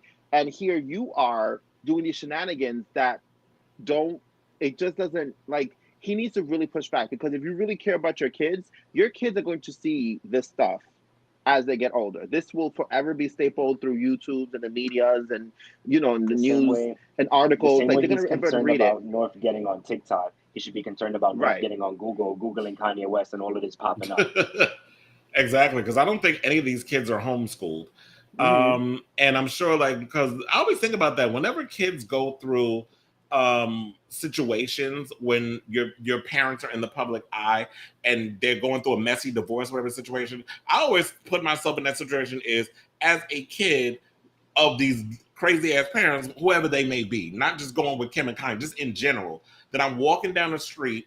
And I mean, not walking down the street, but I'm walking down the halls in school, and you know that whole like everybody giving that look and whispering and that the other, and it's sort of like it's that embarrassment. So I'm sure that even if North and all the other kids are in school, that they're going through some stuff in regards of the kid, like take into consideration the children. So I agree with Sailor Mermaid, where he said I only feel bad for the kids as being affected by the whole mess because it is embarrassing. Like to me, I feel like take this to get your attorney, but then word on the curb is he's went through like 3 attorneys already. He's on his 3rd attorney, and there's a lot of craziness going on with that. So it's like, stop having these manic episodes. Stop using social media as a way to just pull this stuff out here and then go back. I mean, is this what Geminis do? Is this what y'all does go and act like lunatics, and then y'all want to take it back and try to play these little, you know, these little mind games? It's like, oh, I didn't mean it. I want my wife. Like, she doesn't want you. Like, move on. And I think that's the true gag. It's like, she's real good to know. What is her sign again? I forget what. Yeah. Is it a Pisces or whatever? Because I know, like, she's definitely not a Pisces. I know you a Pisces, child. I love her, but she's not a Pisces. But I know, like, Libra. Oh, you know, come on, Tony Braxton. She a Libra. Come on, Sailor Mermaid, knowing the info. Okay. He's up on his tea. But so you know, it takes a lot to piss a Libra off. So she has put up with a lot, and she's like, she said it. I stood by this man as long as I possibly could. But when it's like you're at your wits' end, and she mentions this in the Vogue magazine article that, you know what, she has been there and tried to do whatever they can. Now, only time will tell if y'all keeping quiet, because y'all been kind of filming y'all side of the story on the upcoming Hulu Kardashian show. So when we'll see if all that is kind of, if it plays out on the reality shows, like, okay. So now we see what y'all doing. So I feel like, you know, while I will say Kim is no saint in a lot of things that she has done, she's sitting back and being quiet and letting all of this buffoonery come out and play. And the worst part of it is, Kanye, you're not going to sit up in here and try to talk about how they trying to take down black men and this, that, and what he said, these ideas can actually get someone locked up. The Kardashians play like that with black men's lives, whether it's getting them free or getting them locked up. I'm not playing about my black children. Oh, so now your kids is black when the white woman that you decide to get with and lay low and spread it wide with done pissed you off. But slavery was a choice. And you said all these different things about black people, still saying shit about black. Most recently, he said something stupid in regards to like black people and black culture and stuff. So, child, sit your dumb ass down. So you and Candace Owens, or Auntie Ruckus, as I like to call her. But let's get to that video that production was talking about in regards of Julia Fox, aka who I like to call the bargain basement Lana Del Rey, has something to say about not the bargain basement Lana Del Rey. Oh my god. Now I give it 5 below. She kind of not trying to like have me to keep me from like lock me away. No, he wants me to be the best version of myself. Like that is always the conversation. Always. Like how am I going to live up to my full potential, which I think is like amazing. So would you, because everyone's like, would you consider yourself Ye's muse? Yeah, a little, maybe. I think what does so. that even mean to no one that's ever been? Because I remember you were like, this is not the first time that Yeah. I like. What is a muse? I mean, I was Josh Safdie's muse when he wrote Uncut Gems. Right. Do you know what I mean? Like things like Right. that. Like I think people make it seem a little more dramatic than it is. Like I'm not, Totally. you know what I mean? It's not like Van Gogh like type of like. Yes. He wants to dress me right now. Yes. Like yes. I think that's kind of what it is. is there anything that like you're inspiring him with? Like you say, like he's. Yeah, you know I what think mean? it's very mutual. Like She's such a fucking hoe. Let She me say loves something. it.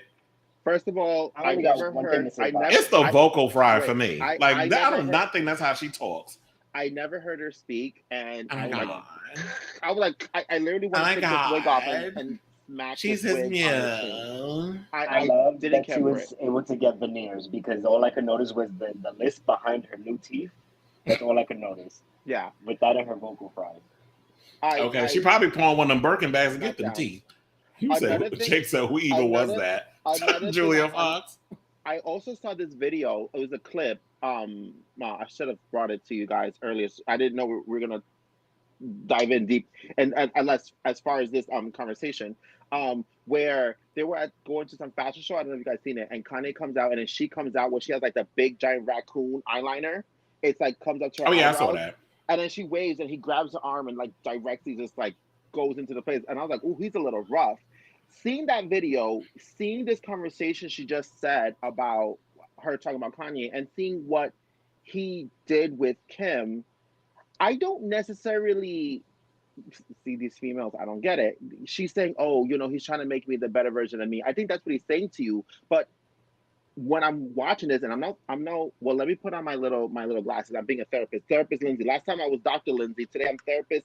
I am therapist Lindsay right now. I'm noticing, I don't necessarily think Kanye wants to make the better version of you. I think he's thinking in his head, you don't match up to what I want, and I'm going to make you up there. Absolutely. So that's exactly what I was going to get to. Yeah, I'm going to dress you this way. You're going to move this way. The circles you're going to move in is with the people I want you to be. You're going to behave in this way because then you'll be at my caliber. Then you'll be with what I want. Yeah, she's nothing more than a mannequin, like with the models, and he's the fashion designer, or he's David LaChapelle and she's Amanda Lepore. And you basically want to just have this blank canvas. He wants to dress you and put these things on you. Quiet as it's kept. There's been rumors floating that you better not. No. If you know what I'm saying, I think you do. They were saying that is this the reason why he's kind of behaving the way he is? Because he might be. No. Stop. What else are you gonna say? What Closet. else are you gonna say? What is she saying? But to wrap this story up, a lot of people are upset about the whole Andre Leon Talley not being on the cover of March's 2022 issue of Vogue. And so there's some people were saying Andre Leon Talley just passed away, and instead of honoring him during Black History Month, Vogue does this. Here's the thing. I'm going to defend this because a lot of people don't realize that a lot of times articles and things already written, photos have been taken. The magazines have already been set as to what is going to be for that month. They can't just scrap an idea and then just be like, well, Andre Leon Talley suddenly died. Let's put him on the cover. We don't know. He could be on the next issue, which they're going to be rushing. So let's give Vogue that moment, because a lot of people don't understand how magazines or the industry works. Y'all automatically think this is like the internet, that shit happens the night before and then all of a sudden things new just supposed to just pop up online. And then it's like, no, the magazine world is way different. There are times where they're already working on a September issue and probably have an idea of who they're going to put on that cover. So a lot of this stuff is put out in advance. So they probably had this Kim situation. I don't know, how long did they file for divorce? It was probably like a good 3-4 months, right? Yeah, like 4 or 5 months ago. So they had all this in the works, and she probably did this article a while ago and probably did some updates because things are constantly changing. So I'm going to defend it on this and say that this is probably what I think is going on with that. But we'll wait and see if Andre pops up on the next month, because look, if he and I'm sure that people are making us think about it, it'll happen. No, you know what it is? I think obviously, I'm not gonna lie, it is on the making, but I think they want to make it a grand, Andre passed away, it was a month ago, right? So not even a month. I think it's been less than a month. Yeah, it's been almost a month. Right. So think about it. I mean, if you're gonna pay tribute, you're gonna pay tribute to it as it should. So maybe next month or the following month he'll come out, or they'll do like some special editorial, and I'm sure it's gonna be everything relating to him.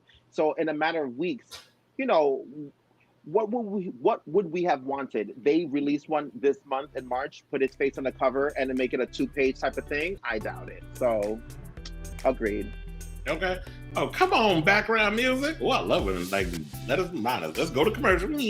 So, what we're going to do is we're going to do a hard rap. We're going to take a little short break. When we come back, we're going to talk about our recap of RuPaul's Drag Race, Drag UK versus the World, and we're going to talk about Pangina Heels, who we're going to elaborate more on that story. What we talked a little bit about, hinted about last week, where she talked about how she was getting death threats from last week. So, I'm going to wait. We'll be right back.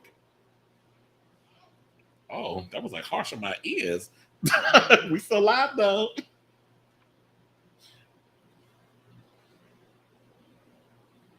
Don't go nowhere, y'all.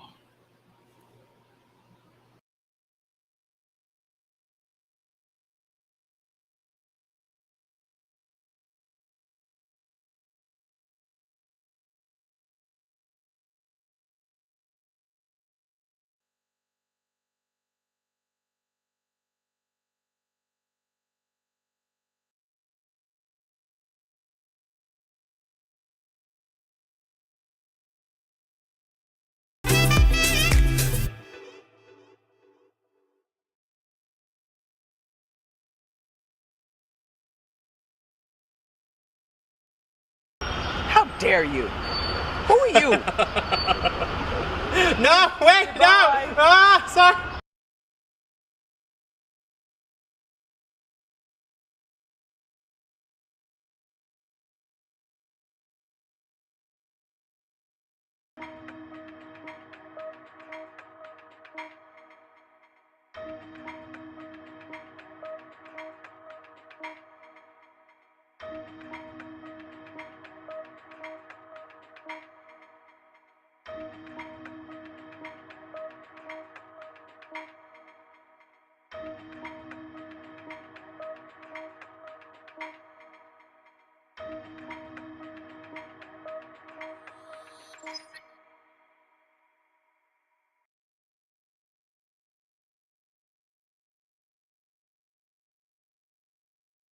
Had that huge, tall, blonde wig that was meant for the finale, but it got lost in the mail.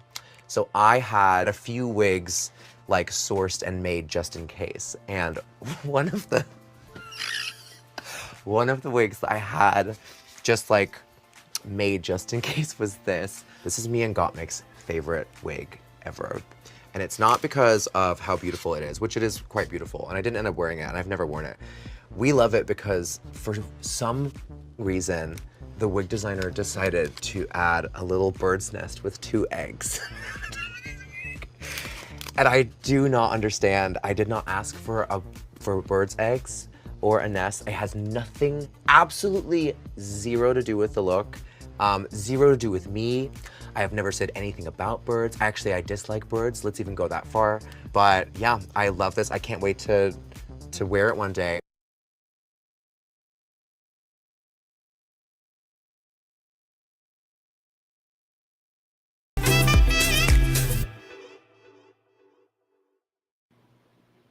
Hi, we're back. You know what? Okay, let's bring this panel so we can get right into some things like in regards of our Drag Race recap. So those of you who, you know, are the Drag Race connoisseurs and fans and stuff, hello and welcome back. Drinks and Drag, we're gonna get right into it. I gotta say something. I know what you're gonna say. Nope. Oh, one of our viewers that's watching our show won't mention any names, but outside of this, I will definitely tell you the name. Actually knew Julia a couple of years ago, and Julia and her friend tried to jump this person that I know in the Lower East Side. She not a fight.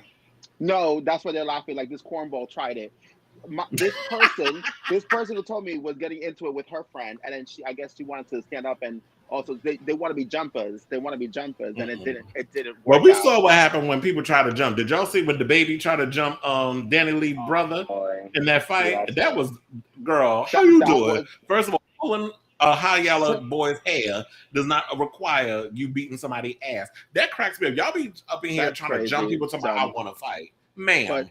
But shout out to our Drinks and Dragon, our viewers getting hot news. Those of y'all out there who who know people is slipping us some tea. That's the one thing I love about this show is we got a little spies out there who know people and put y'all bitches on blast. Like we gonna keep the. Oh, speaking of which, I forgot to bring up before we get into this thing. I don't know if y'all heard it, but it came out today how Kanye was trying to bully Billie Eilish into apologizing to I saw that Travis right before Scott. it started. Yeah. Billie Because Eilish was having a concert and somebody in the audience needed like an inhaler or something, so she stopped the show, was making sure that she should get it, and she made a comment saying like, I check on my people to make sure that they're good. And Kanye West was like, "Oh, apologize to Travis Scott, otherwise I won't headline Coachella and blah blah blah." Don't apologize. So he won't do Coachella. That part. Oh, he'll call it Coachella. But anyway, now back to let's get into this. Let's get into some Drag Race things. So first, we're going to talk about season 14 because I'm sure this foolishness with Kanye is going to keep going on and on and on and on and on. But anyway, so if y'all remember in episode 4 of Drag Race, RuPaul divided the queens into 2 groups to write and film super teaser spoofs in promotion of their own season.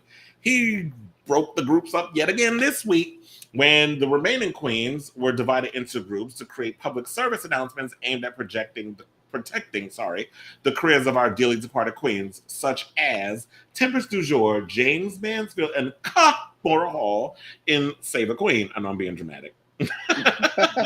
But so there was a lot that went on in this episode. Even though it was a meh episode, I did like some things. I love the balloon popping. No, it's Coon with a K. Because Kanye. But anyway, so the balloon popping I said, okay, y'all created that one for Matty Morpheus because y'all wanted him to grind his penis against somebody's ass. That was funny, the mini challenge. I was upset, and you know what I'm about to say, because 2 of my girls that's in this league went home. One by accident because she, can y'all get some workers' comp on Drag Race? Because these girls popping and rolling ankles and things. Like we lost my girl Cornbread Jate, and then we lost Orion. So a lot happened. The show was a mess. What did y'all think? I'm gonna say something that's I'm mad because those were 2 girls on my team. I really like Corbett. To me, in my opinion, I think she would have rose to she would have been top.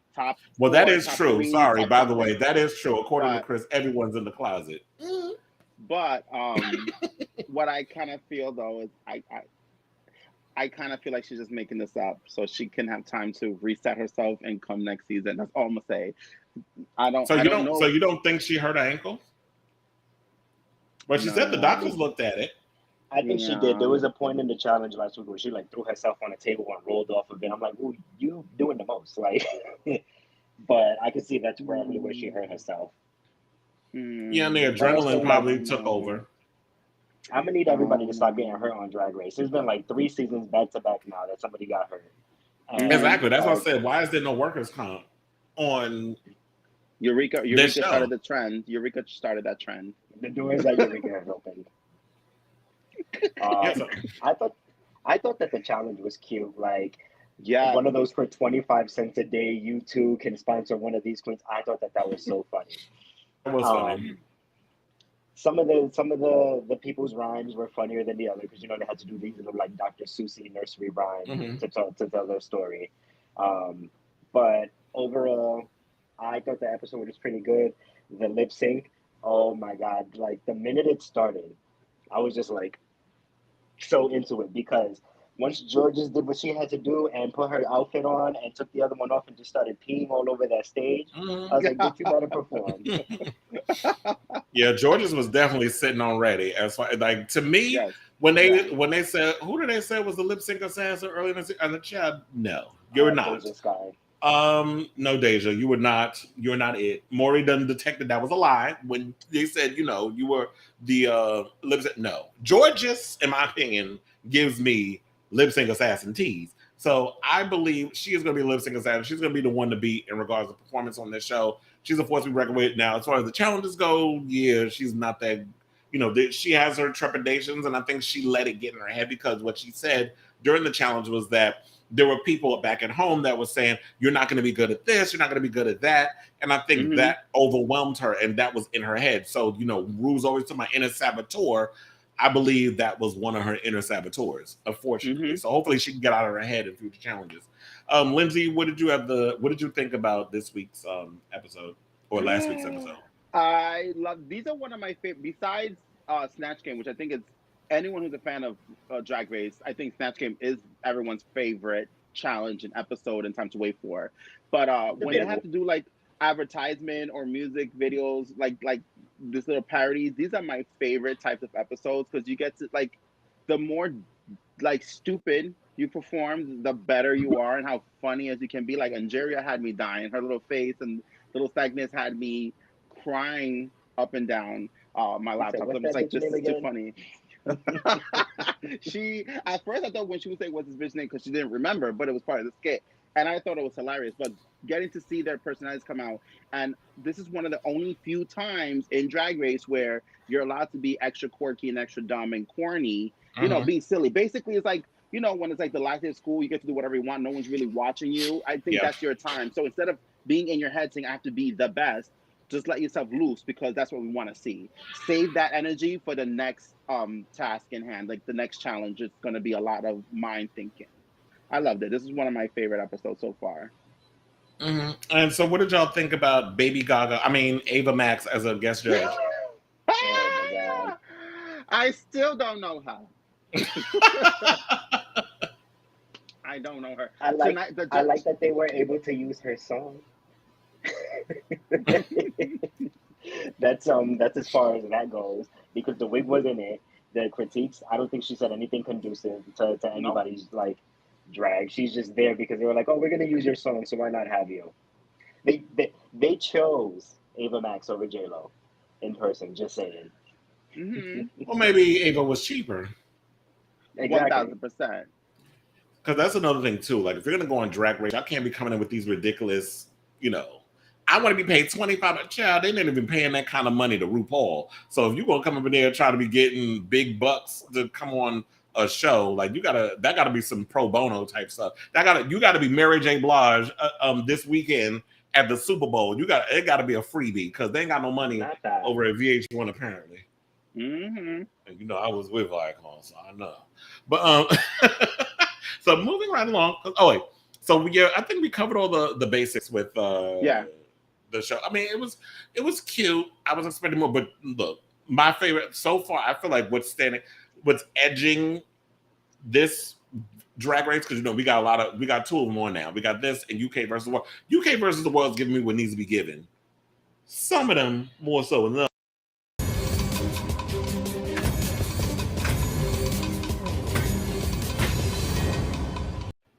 Oh, I should say, so clearly the way we look, because, you know, Remy did say, you know, she peed all over the stage. So clearly we're saying Orion was the right one that went home, or it should have been someone else.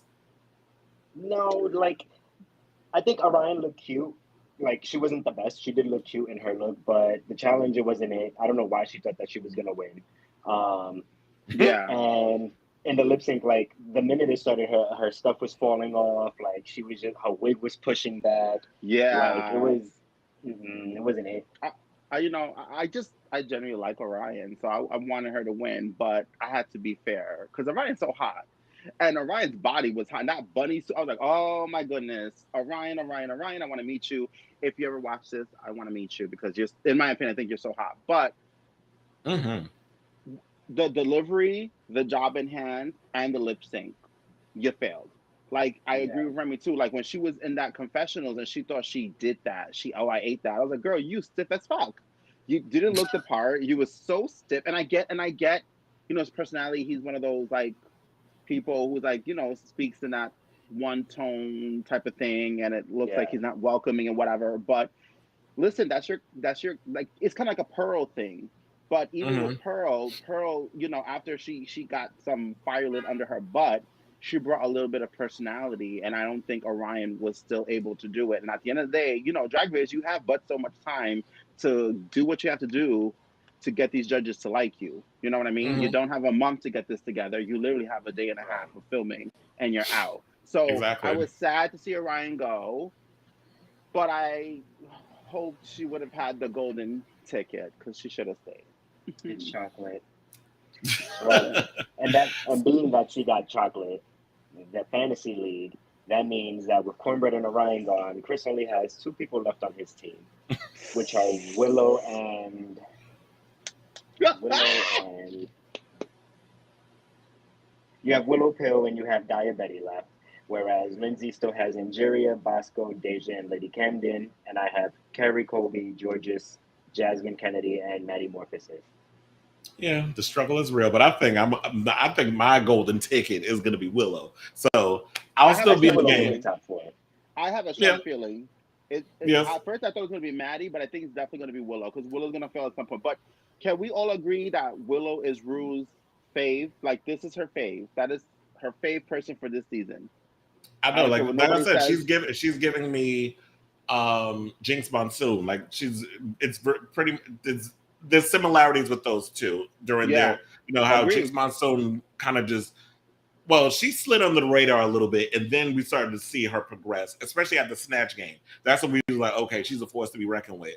And I kind of got mad when certain girls was bullying her. And I keep telling the story that I do regret when I interviewed Roxy at the finale, how I was very much, I started turning into them stands. Like it was a little extra bass in my voice when I was so I do feel that like don't be so biased when you're, because you feel in a certain way about one of your favorite girls.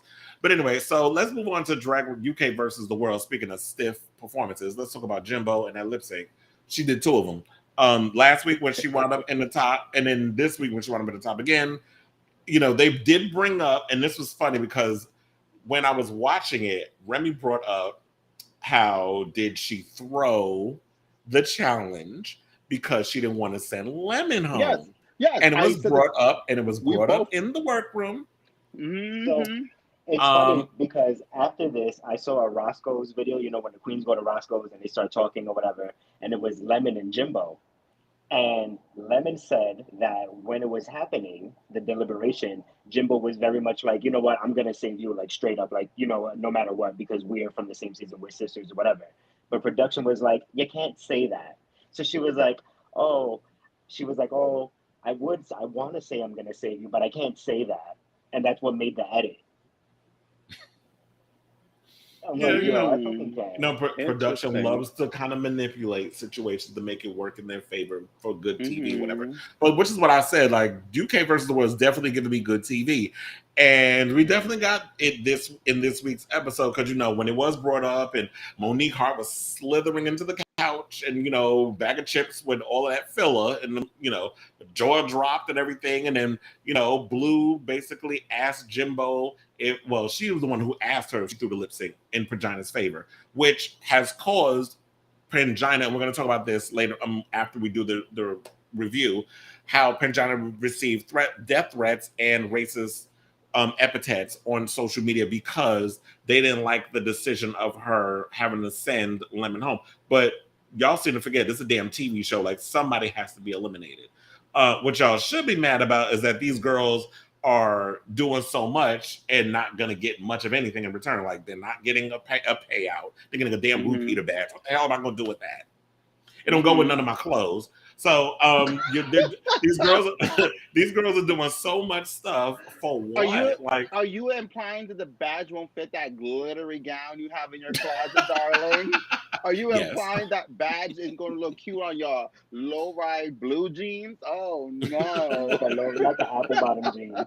Them apple bottom jeans. But anyway, so yeah, there was a lot that happened in this episode, and I know you had your little situation about Monique. I still think that Monique, the shade is funny, but I saw a lot of people on social media were shading Bag of Chips. Like, people were going in on her on social media. Talking about she's kind of been what you said about Monique, like she's the mean one. They don't like her attitude. She's feeling herself a little bit. Like, I was reading a lot of that in the Twitterverse. So what do y'all think about this week's episode? Remy? Well, I like the fact that Jimbo is doing so well. This whole narration that Jimbo has with the inanimate objects, like, who should I send home? What should I do? When they don't respond, she's like, oh, you're no help at all. She's like killing it with the narrating of the season and like the humor and her imitating RuPaul on stage. I can't. But, that was hilarious. Yeah. But overall, I don't think that, personally speaking, I don't think that the right person went home this week. Bottom two were Jujubee and Cheryl Hole, and Cheryl Hole ended up leaving. And I think that Cheryl Hole she did mediocre, much to her brand, but I think that if I were in the shoes, I also think that speaking of, Bagga should have been in the bottom because Bagga didn't even make her outfit. Agreed. So there's Wow. I want to ask you something. Oh wow. I want to ask you something. Because Bag of Chips' outfit was a hot ass mess, so I do agree. And she didn't really Pangina from what we saw in the edit. Like we don't really know. Yeah. But from the way they edited it, they made it seem like Pangina, because she was just playing around. Ru was in the deliberating with the girls, like coming in doing his Project Runway thing, talking to the girls, and Bagga sitting on the couch sleeping. Like she got that same disease or I was gonna say Jinx my son when she was falling, she was like she would just fall asleep. But yeah, she was doing that. She wasn't really doing that. Then the next day, Pangina comes in, she's giving her a whole silhouette, and it's like, so are you gonna actually do something? So yeah, so I'm thinking y'all wanted to keep Bagga around because she's funny and she's giving good TV fodder, but she didn't pretty much put any effort into stuff. So I don't think that Cheryl should have been in the bottom. I think it should have been Jujubee against Bagga. Exactly. And Juju, that's my girl. She is a fan favorite. She is hilarious in real life as well as on TV. But she is not giving what needs to be gave this season. She is not. To me, it feels like she's not trying hard anymore. All her outfits she wore was horrible. The Kitty Girl challenge, you didn't come out with no cats. Okay, you had cats on your tits, which I didn't notice until later on, upon further, examination. She had the kitties.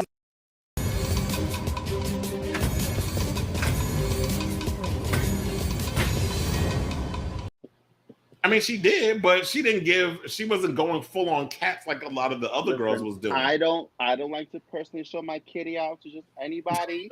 So she had that same wig that she paid $60 for, that she's been rotating, and every reiteration of Drag Race that she could get on.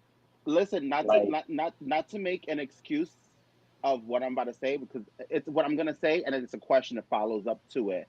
But being that Jujubee is always that person that's always wears, like, that joke that's like, oh, RuPaul's making a new show, Jujubee, you're coming on. Like, probably in her head, she's like, I want to win this, but I don't want to spend too much, and I don't want to do too much. If I know you're only going to use me for my name, and you're going to boot me by first, second, or third episode. And I want to ask you guys, do you think she was saved because of that? Like, do you think the other queens, like, listen, she's been doing this for 92 years. Why are we sending her home now? She's going to come back some other way. Just keep the bitch here, regardless she may not win. Cheryl's defense was that she should go home because she's done this 4, 5, 6 times. Like, she's done this so much. That. Like, this is Cheryl's second time at the game because she was only in Drag Race UK season 1. Yes. So she was like, give me a chance to show what I have. And she's done it already, and she's done it time and time again. Let's give someone else a chance.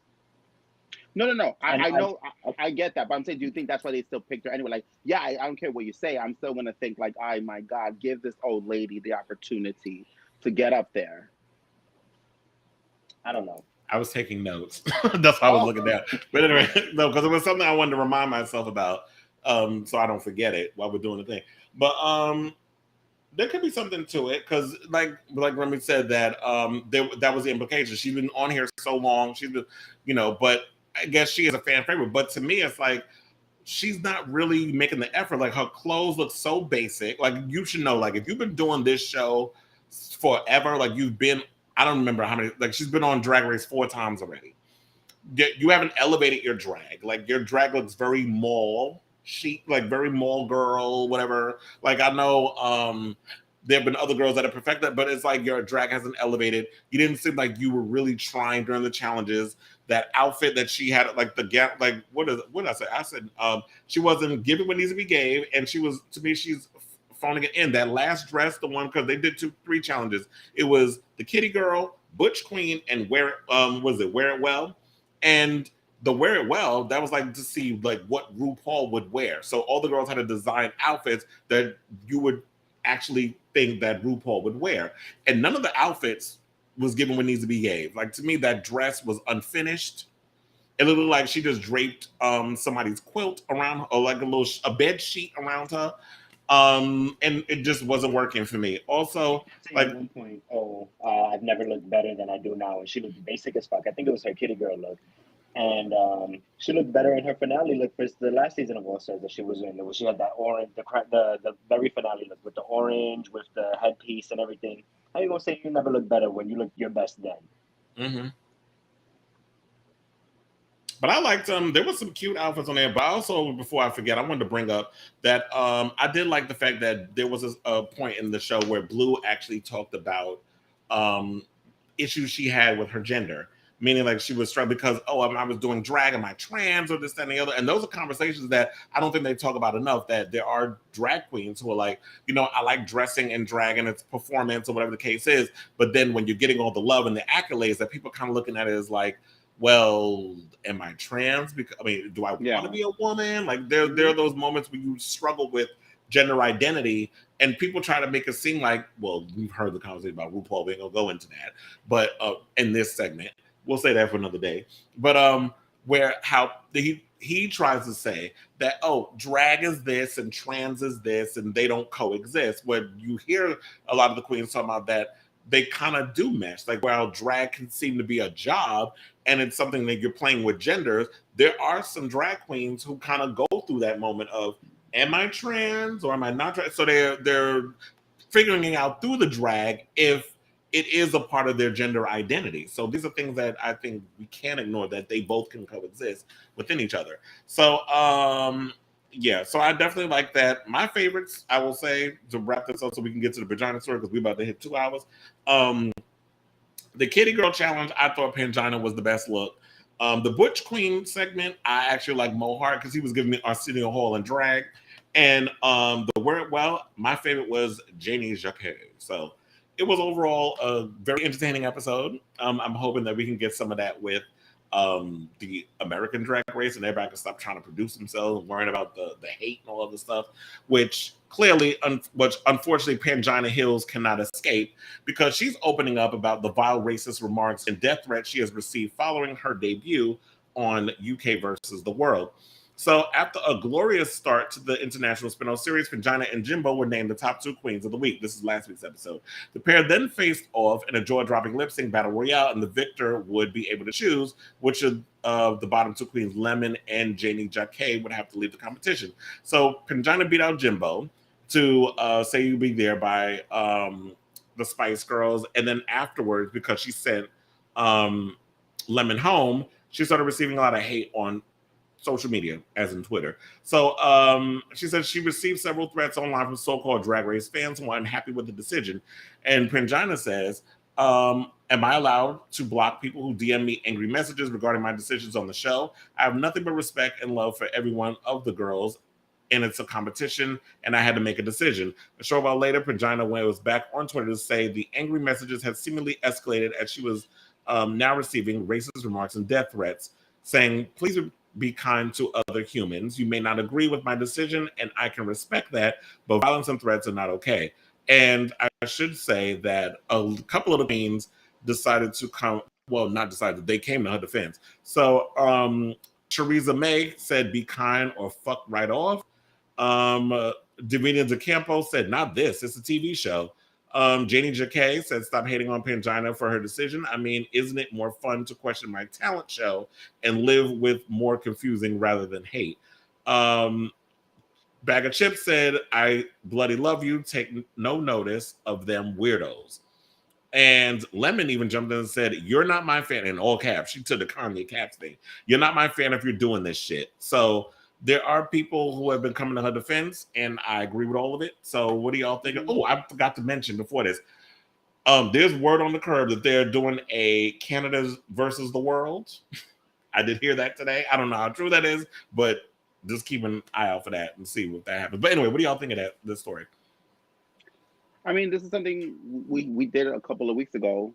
Same issue as we were getting ready for the gear of Drag Race and the Relay Brothers and whatnot. And it's just like, this is something that's always going to happen. And this happens outside of Drag Race as well. Any show you see, you get pissed off, somebody gets voted off, or the character, dies, or, a movie franchise ends in the way you don't like it. And it's just like, listen, just enjoy it for what it is, enjoy the ride, and obviously debate it. That's the type of thing on this show, be disappointed like you would watching a sport, because Drag Race is a sport, you know what I mean? You go outside, you go to Madison Square Garden, and you watch the Lakers and the whatnot play, and they lose. If someone's playing right, you can build a fact. You can say, hey, I didn't agree with you, and shame on you for that. But to violate somebody and threaten them is so silly, because it's just like, you don't run it, you don't own it. Yeah, it's a TV show. Like, get over it. This is why I still think that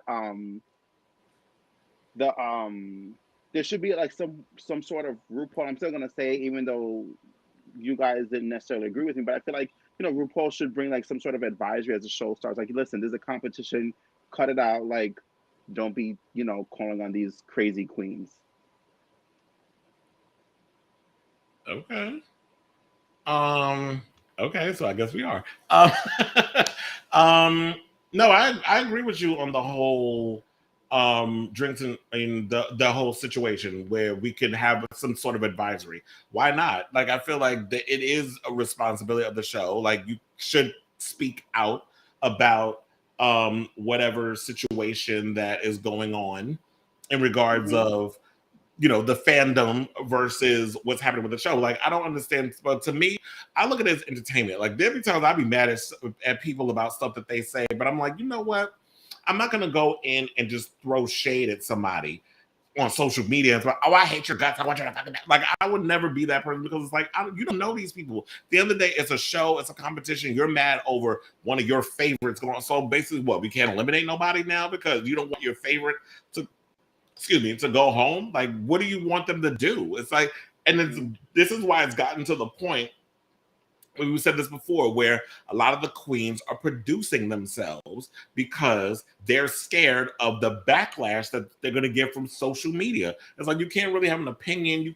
Nobody wants to nobody wants to compete in things because everybody's got to be a winner. Nobody can be a loser. Nobody can go home. Like, where did y'all grow up? Because when I was growing up, it was sort of like, if you played a game or you played a sport or you were in a competition and you lost, you're basically, you know what? You lost, but you dust yourself off and you just try the next time and you may win a competition. Everybody is not going to win all the time. Everybody's not going to be successful in things right out the gate. So I just don't understand, like, why fans got to be so damn evil and mean and think that, oh, you could just hide behind your computer. Because I guarantee you, if y'all was at DragCon and y'all took all that shit on social media and you saw Pangina Hills 3 feet away from you, you would not go up to her and say that same shit you've been popping behind the scenes on social media. So, Remy, what are your thoughts? Well, I mean, everything we've said has been said already. Like, it's just a fucking TV show. You don't need to get so personally invested. At the end of the day, this is content for our entertainment. It should not be taken as anything more serious than that. But on a lighter note with Pangina Hills, I've seen some of the pictures of Pangina Hills out of drag, and I will say, A1, the body, the everything. I'm like, who would want to spew hate towards you? That part, because I'm like, because they calling him the trade of the season, and we need to get. You know what? I wish we could have threw some. If I would have thought about it, but we should have thrown some of them pictures. I've been putting them on my Instagram stories and stuff, but.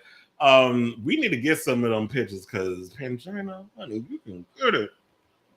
If you're watching this, DMs. And Orion too, if you're watching, DMs. Okay, so we were going to end the show, but since we are doing one episode this week, production said we should do it, so we're just going to keep going.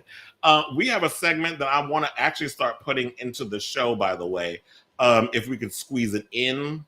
Like at the end. So I want to start doing Ask Drinks and Drag, which is something we're going to be doing when you see our Valentine's episode next week. So it's some love, sex, relationship questions that I had found. I was like, ooh, these are entertaining and juicy.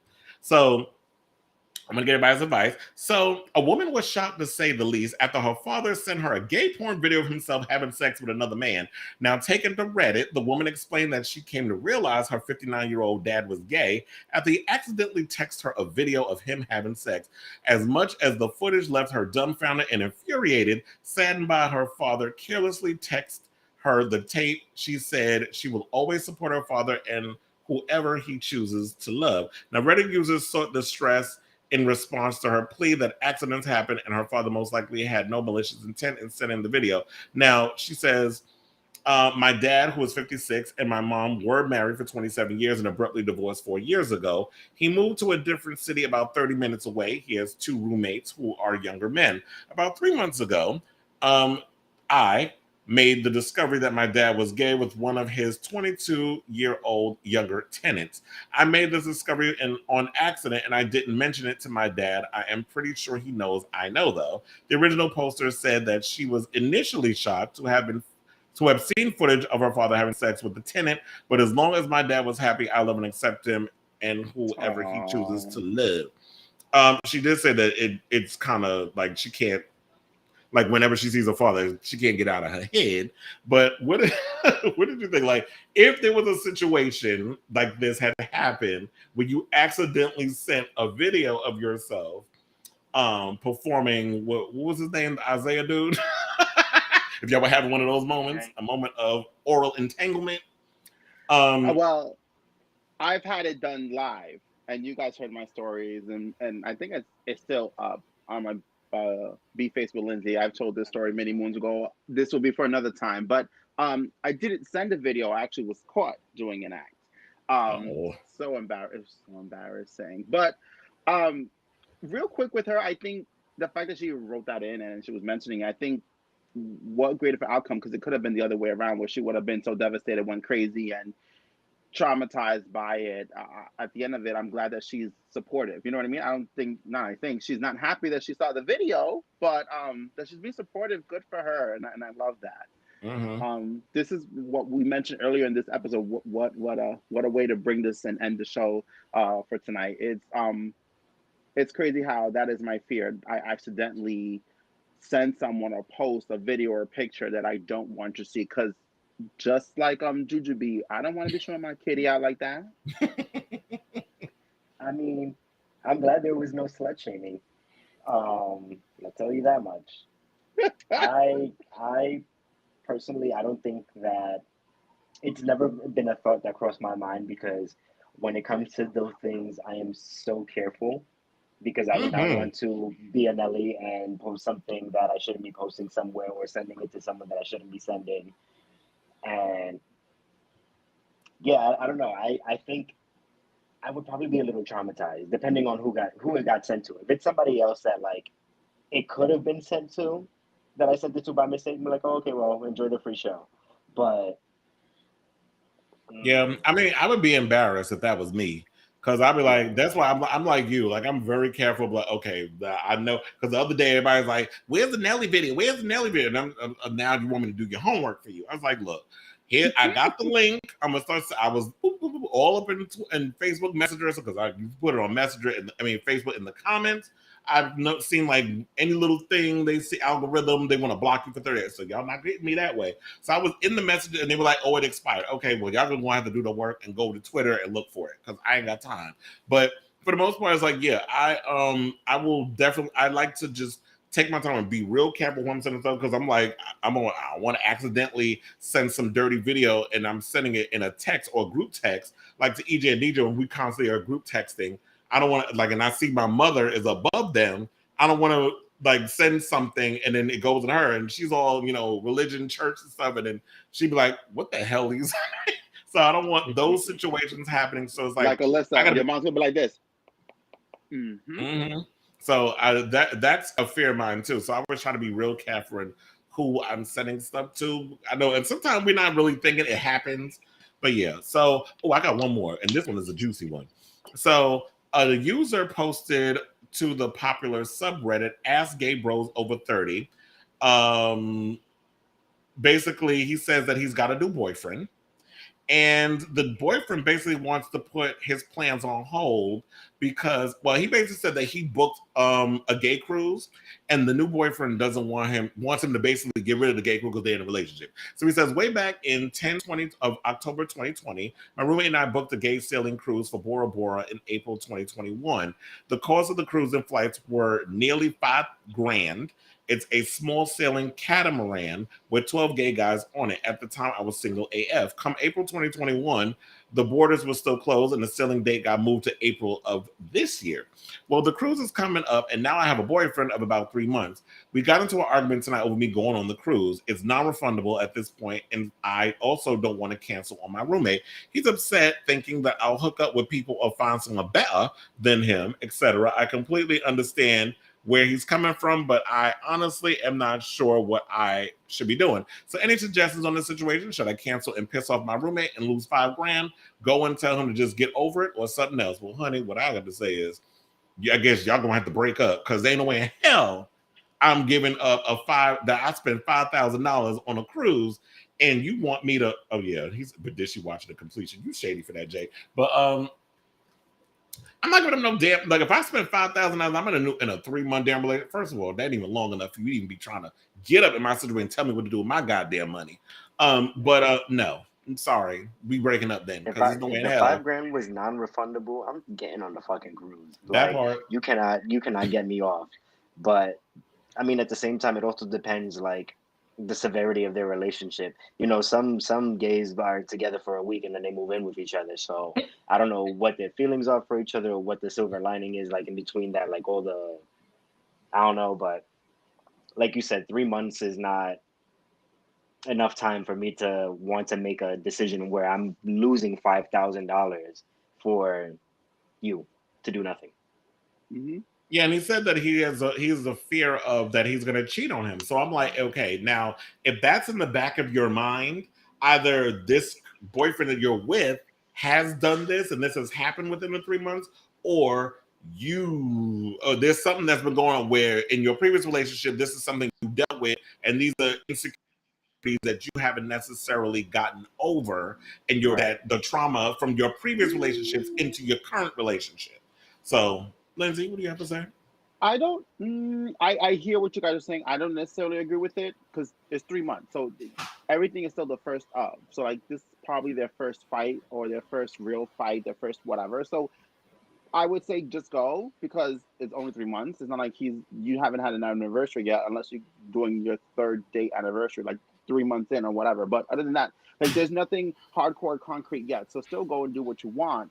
You know, he's going to be upset. Just have that conversation with him. Listen, this was planned. This was planned before you. There's a lot of money. It's not refundable. Unless he's going to physically give you the $5,000 and you give that ticket away to somebody else, he can't say nothing. But with that being said, you have to understand that he could be upset because this is new.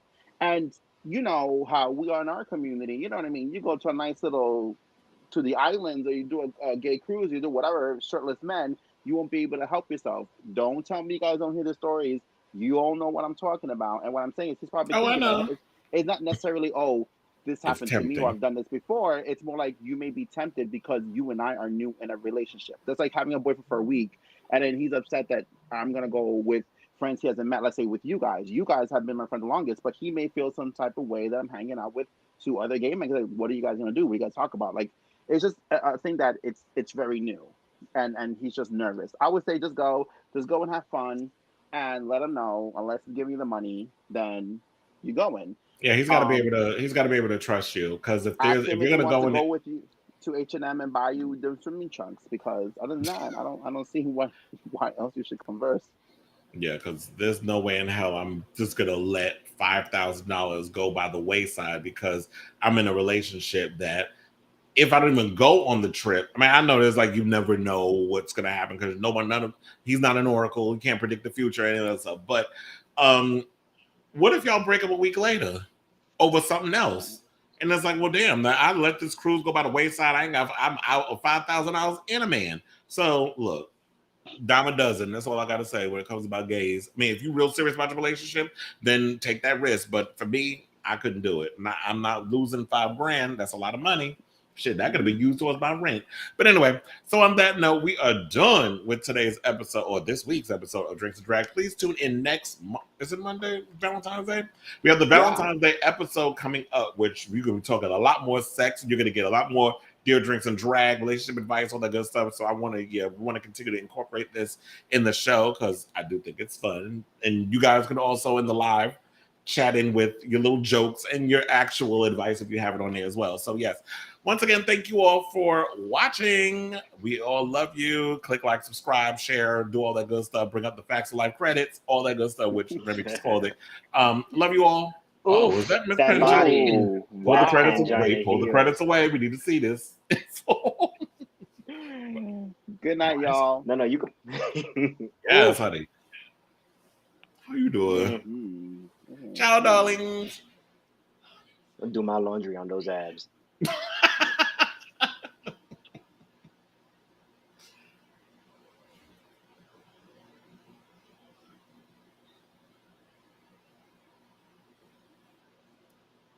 Coochie coochie.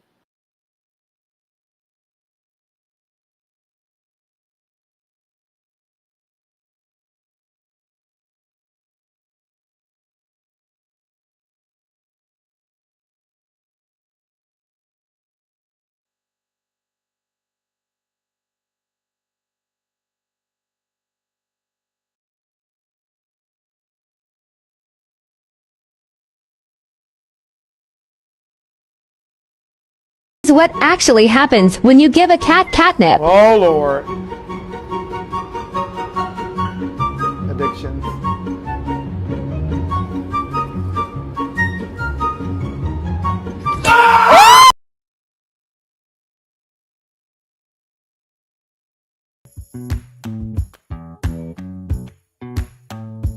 I got one question for you. Oh, baby. How you got kicked out the Big Brother house before the lights even got turned on?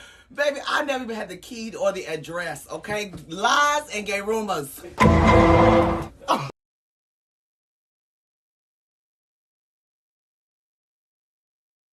How dare you? Who are you?